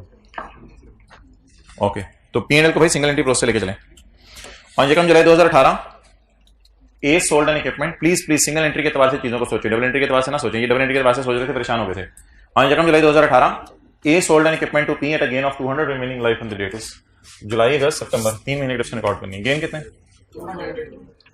200 डिवाइडेड बाय मल्टीप्लाइड बाय 3/12 25, बस ठीक है 6 कर दें 194। अच्छा जी, इस पे परसेंटेज लगाएं 194 इंटू 58। किसने बेचा? किसने प्रॉफिट बुक किया? अच्छा, ए की अदर इनकम यहां नहीं पड़ी हुई, ये पी की अदर इनकम है या ये एस की अदर इनकम है? ए की अदर इनकम यहां पड़ी नहीं हुई, तो क्या करें?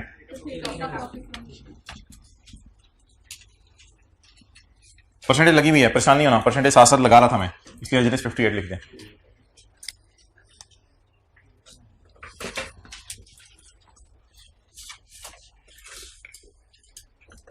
देखो कैमरा। एक्ट 30 सितंबर 15 it was determined that investment was impaired by 150 सितंबर 15 investment was impaired by 150 of which 50 is of current year. तो बाकी 100 तो बैलेंस शीट के सवाल और के एंगल से सोचेंगे, 150 का करना है। तो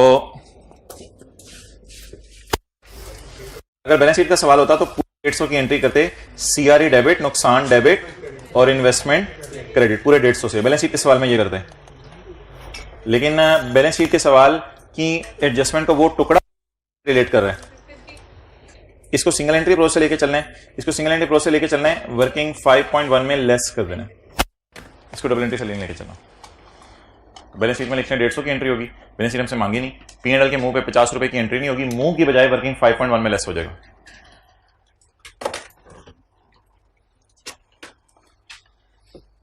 चलें जी, अगर आपको एसोसिएट प्रॉफिट दे रही है तो इधर से इंपेयरमेंट होकर नुकसान भी दे रही है, इंपेयरमेंट लॉस इधर आया करेगा। P&L के मुंह पे नहीं आएगा, डबल रिकॉर्डिंग नहीं कर देनी कोई। 50। तो ये 3 ऐसी फिगर हैं भाईजान, इधर देखें सारे, ये आपको P&L के मुंह पे नजर नहीं आया करेंगी, बल्कि इस फिगर में से नेट होके भी P&L के मुंह पे चली जाएंगी। तो ये 3 फिगर्स P&L के मुंह पे नहीं लेके जानी, सिंगल एंट्री प्रोसेस से लेके चलना है।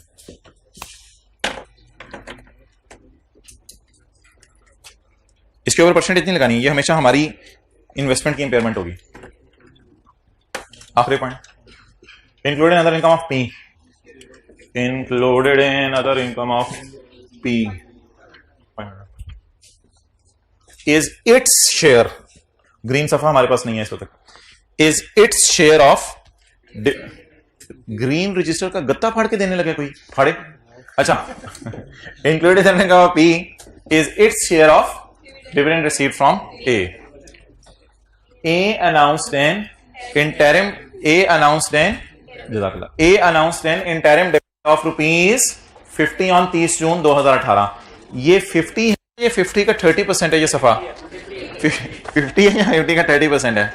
ये 50 है या 50 का 30% है? अच्छा मुझे बताएं, हमें 50 मिला होगा या 50 का 30%? 50 का सिर्फ जो आपको ये हिस्सा नजर आ रहा है, कितने percent? 30%। Included in other income of parent, included in other income of parent is its share of dividend from A. A ने कितना डिविडेंड अनाउंस किया? 50 रुपए, एज ऑन 30 जून 2018। 30 जून 2018 के साल में इसने, 30 जून 2018 के दिन, ये मेरे ख्याल से इंटरिम डिविडेंड होगा, 30 जून 2018 को जो अनाउंस हो रहा है, ऐसे ही है ना, लिखा हुआ है इंटरिम डिविडेंड होगा। तो आप बता दें पूरा 50 माइनस करूं या उसमें हमारा हिस्सा माइनस करें? पूरे 50 के अंदर हमने कब्जा कर लिया होगा। फुट नोट में एक लाइन डाल दें, इतने फुट नोट में डालें कि नजर भी ना आए, P's share of A dividend. अच्छा भाई, ये डिविडेंड माइनस क्यों होता है, पहले तो ये बता दें जरा। ना सारे इधर देखें, सब्सिडरी के सेल कॉस्ट और सेल वगैरह डाल लिए तो दोबारा डिविडेंड क्यों डाल रहे हो? माइनस करो। सब्सिडी का डिविडेंड इसलिए माइनस करते थे, और एसोसिएट की सेल कॉस्ट और सेल की बजाय उसके प्रॉफिट का अपना हिस्सा जब डाल लिया तो डिविडेंड दोबारा डाल रहे हो।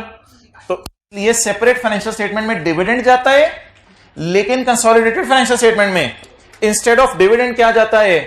उसका पूरा profit. What I am trying to understand, try to understand, what I am trying to understand, try to understand.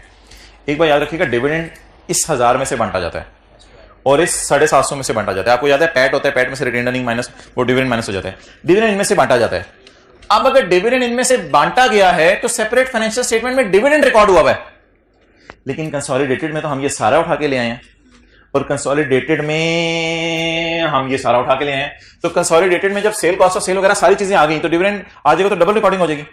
Similarly वहां से जब प्रॉफिट आ रहा है सारा, तो प्रॉफिट इंशाल्लाह इधर लाइन के तौर पे डाल देंगे, तो प्रॉफिट भी पड़ा, डिविडेंड भी पड़ा होगा। आपको पूछेगा ये डिविडेंड कौन सा है, आप कहेंगे जो उस प्रॉफिट में से आया, तो ये प्रॉफिट कौन सा है, वो उसमें ये डिविडेंड पड़ा है, तो डबल रिकॉर्डिंग हो जाएगी ना। इसलिए ये दो एडजस्टमेंट्स आसान सी हैं, P's share of A dividend and P's share of S dividend. अगर अदर इनकम में पड़ा हुआ है तो हमेशा माइनस करना है। कितना है, minus other income. Adjustment number की टोटल्स कर दो।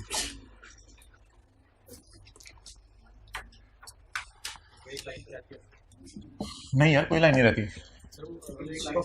कौन?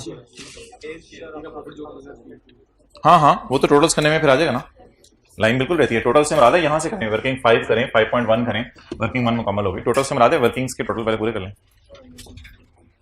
ये क्यों खाली खाली आज हमने रखा है, क्योंकि इसकी रिवीजन हो चुकी है काफी। 1000 इंटू 20%, 200। इसको ना कुछ नहीं करना है, इसको बस कैरी डाउन निकाला करना है। इसको क्यों नहीं करना कुछ, 7% लग चुकी है ना, तो बस as it is carry down निकाल दें।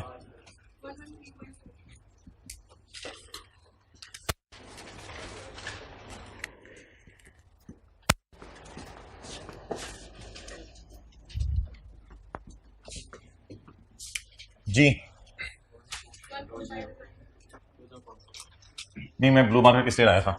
हाँ ये share of profit from associate, working 5.1।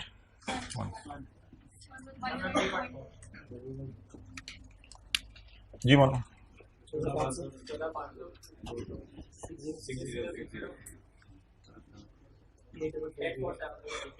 84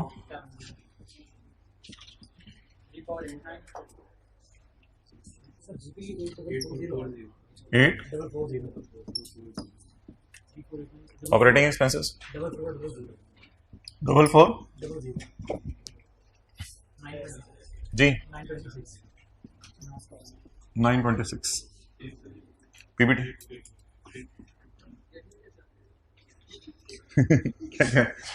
PBT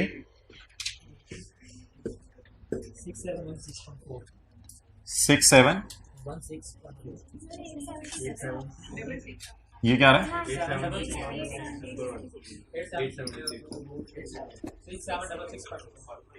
6 tax 1200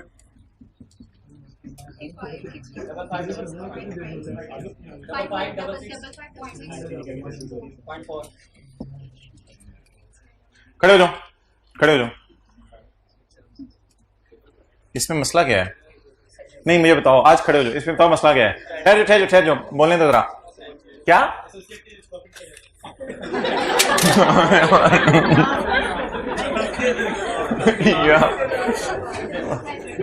मुझे लग रहा है कोई फिल्म चल रही है, मैंने रिवाइंड कर दिया है।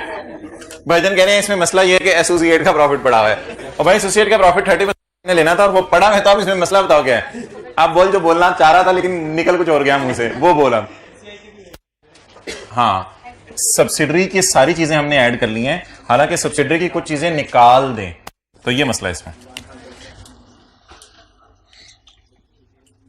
Attributable to parent owners and NCR.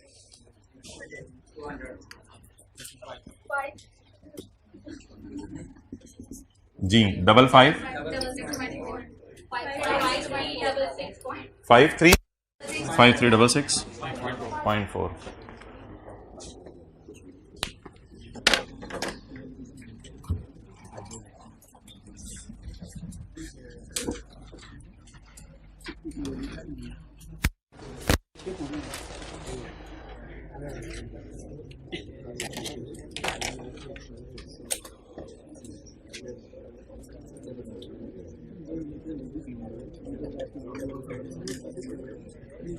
अगला सवाल होमवर्क में है, 15 मिनट टाइम है इसका, 15 मिनट। क्वेश्चन 6 घर में, क्वेश्चन 6 पेज 679।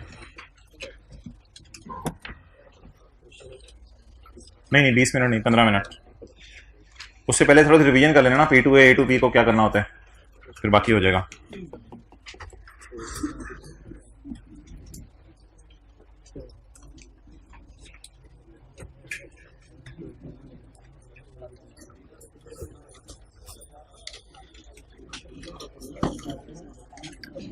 पेज नंबर 94,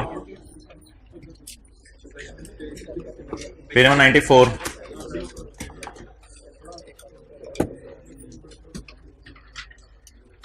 पास पेपर्स को जरा नजर मार लें सारे। क्वेश्चन 1 पेज 94 क्वेश्चन 1, इसमें कुछ भी नहीं है। फिक्स्ड एसेट की एडजस्टमेंट है। ये जब फिक्स्ड एसेट की एडजस्टमेंट कभी बच्चे होमवर्क में ये सवाल करते हैं तो आके बस एक सवाल पूछते हैं कि आपने गेन तो उल्टाया, डेप्रिसिएशन नहीं उल्टाई। रीजन में कहाँ से डेप्रिसिएशन उल्टाऊं, डेप्रिसिएशन चार्ज ही नहीं हो रही। तो अगर पेरेंट सब्सिडरी को साल के एंड पे एसेट बेचे तो gain he उल्टेगा, gain net net.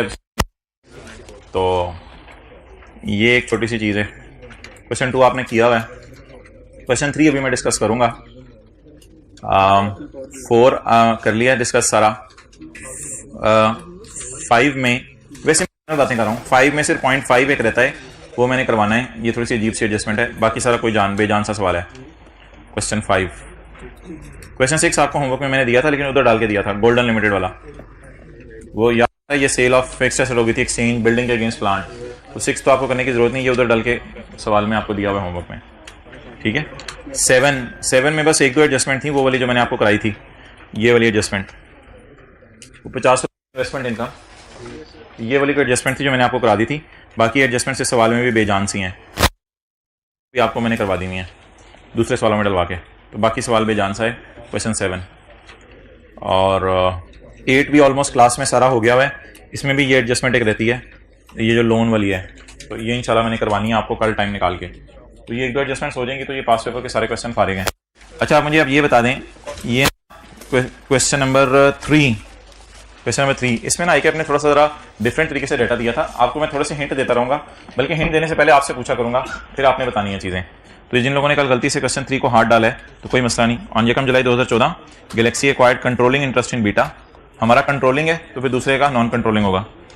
From financial statements of parent and subsidiary. अच्छा, ये ना बैलेंस शीट के कुछ एक्सट्रैक्ट्स टाइप उसने दिए हैं, तो कुछ बच्चों को 1-2 चीजें समझ नहीं आई थी। ये जरा बताएं ये चीजें क्या हैं।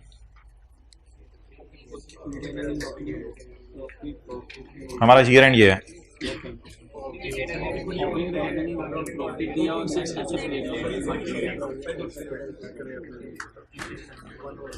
अच्छा यार, या तो हमें आर ही दे दे या नेट एसेट्स दे दे, दोनों के देने की कोई तुक नहीं बनती। तो मैं जरा नेट एसेट्स को काट रहा हूं क्योंकि मेरा आर ही से काम चल जाना है, नेट एसेट्स की मुझे जरूरत नहीं है। लेकिन जरा सोच के बताएं, ये वर्किंग 6 टाइप कोई चीज है, brought down plus profit, dividend है कोई नहीं। तो अगर वर्किंग 6 में जहन में लाऊं तो ब्रॉड डाउन प्लस प्रॉफिट, तो क्लोजिंग 60 और 18 प्लस 6 24, डिविडेंड सवाल में है नहीं। तो ये वर्किंग 6 बन गई हमारी पूरी। Brought down retained earning plus profit for the year is equal to closing retained earning. और ये 60 रुपए आपने घर में ले जाने, वर्किंग नंबर नहीं 1 में नहीं मेरे भाई, 1 में नहीं, वर्किंग 3 में, ये तो क्लोजिंग है ना। और 2400 कहां ले जाने, वर्किंग 2 में। इस तरह करके आपने नोट करना है, तो जरा करते रहे छोटा छोटा साथ। तो ये वर्किंग 6 का उसने डाटा देने की कोशिश की है। नहीं सवाल नहीं करना, बस ये हल्का फुल्का सा नोट करते रहे।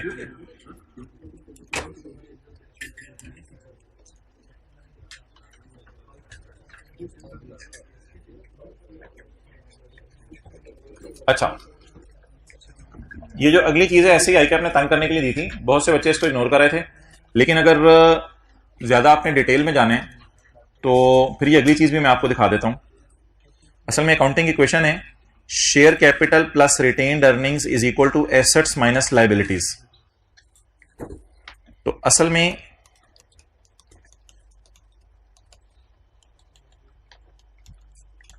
तो ये देख लें, 100 जमा 40 जमा 20 160 और 50 जमा 18 जमा 6 74। ये 74 या 160, असल में मैंने आपको ऊपर वाली 3 चीजें जब मैंने उठा लिया तो नीचे वाली डुप्लीकेशन है। अब या तो नेट एसेट्स दे या आरई दे, नेट एसेट भी दे रहे हैं, आरई भी दे रहे हैं, दिमाग की दही बनाई हुई है। तो अगर आप साबित करना चाहते हैं तो ये 166 और 74 है। लेकिन एक फिक्रा मैं जरूर बोलूंगा कि ये 74 इस काबिल नहीं है कि वर्किंग वन में जाए, वर्किंग वन में प्री जानी है, वर्किंग वन में प्री जानी है, वर्किंग वन में क्लोजिंग नहीं जानी। ये क्लोजिंग नेट एसेट्स हैं। सर आपको कैसे पता चला क्लोजिंग नेट एसेट्स हैं? 50 जमा 18 जमा 6 74, ये क्लोजिंग नेट एसेट्स हैं या प्री नेट एसेट्स हैं? क्लोजिंग। तो ये मेरे क्लोजिंग, यही मैं लिख दूं ना, ये मेरे क्लोजिंग नेट एसेट्स हैं। लेकिन वर्किंग वन में कौन से नेट एसेट जाते हैं? प्री। अगर वर्किंग वन में आपने नेट एसेट लेके जाने हैं तो 50 जमा 18, वो देख लेना जखम जुलाई को हमने खरीदा है, तो 50 जमा 18 और 18 जमा 6 इज क्लोजिंग आ रही। तो ये ऐसे को पंगे लिया इसमें। आगे चलें। इन्वेस्टमेंट इन बीएल कितने शेयर्स? 3 लाख। और ये ऑब्वियसली इसी की किताबों में नजर आएंगे, इसकी किताबों में तो नजर नहीं आएंगे। ये जरा ट्राई करें, क्या समझ आ रहा है आपको? सबको पढ़ने दो ना, असल में कुछ नहीं, ये सवाल नहीं किया हुआ।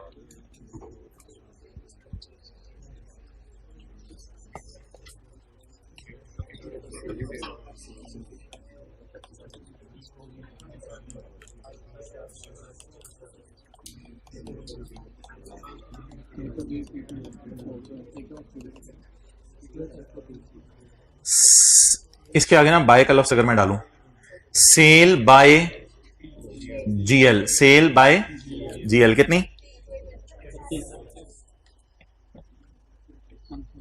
सेल बाय बीएल, ठीक है। आगे जरा ट्राई करें। अनसोल्ड इन, ये क्या है? हाँ हाँ, आपस की परचेज रिमेन्ड अनसोल्ड। ये परचेज है जो अनसोल्ड है, इसका मतलब है ये वो है जो इसका वाला पोर्शन है। ऊपर देखे ना, ये बीएल की किताबों में आ रही है, ये बीएल की किताबों में क्या है? परचेज। तो असल में ये क्रॉस चीज थी कोई, 25 का 5 इधर पड़ा हुआ है, तो ये अनसोल्ड है क्योंकि इसका अनसोल्ड इसके पास पड़ा होगा और इसका अनसोल्ड। अब इसने बैलेंस शीट दी है या फिर कुछ एक्सट्रैक्ट्स दिए हैं? एक्सट्रैक्ट्स देने की कोशिश की है। तो हमें कैसे पता चलेगा? परचेज ऑफ पी, तो फिर किसकी सेल होगी? एस की सेल होगी ना, एस की सेल होगी। तो एस की सेल में से पड़ी हुई परचेज कितनी होगी? बोले बोले बोले। और उसमें से, और फिर अनसोल्ड का प्रॉफिट निकल आएगा। अच्छा, ये क्या है? अब inter company current account balances नहीं, वो तो अगली बात है ना, उससे पहले की बात। अगर आपको बैलेंस शीट नजर आ रही होती तो ये फिर कुछ इस तरह की चीज है।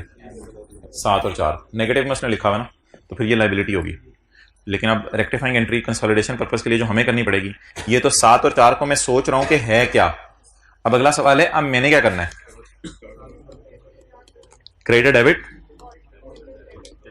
डेटर क्रेडिट और बैलेंसिंग गुड्स इन 3 को 3 दफा प्रॉफिट रिवर्स करना पड़ेगा। एक P2S वाला, एक S2P वाला, और आपको पता है कि इनका भी प्रॉफिट रिवर्स होता है। लेकिन इसमें डायरेक्शन किससे किसकी तरफ थी? नीचे नीचे बताएगा, नीचे बताएगा। इंटर कंपनी सेल्स और इनवॉइस से cost 20% difference between the current accounts. Current accounts में कितना डिफरेंस है? ये लिखा हुआ है ना, करंट अकाउंट, आपस के account. The difference in the current accounts is due to good dispatch by GL. GL ने डिस्पैच की है, तो किसने बेची है? पी ने। तो इसका फिर प्रॉफिट रिवर्सल की एंट्री क्या बनेगी? CRE debit 3 divided by 120 multiplied by 20 0 point. तो गुड्स इन ट्रांजिट की एंट्री में आपको पता है एक और एंट्री होती है, किस चीज की? आपस का प्रॉफिट उल्टाने की। तो adjustments are easy but the way information is given is bit अजीब। बाकी सारी एडजस्टमेंट्स आसान है, ये वाली एडजस्टमेंट मुझे करवा दें, ये मैंने आपको करवाई है पिछली क्लास में।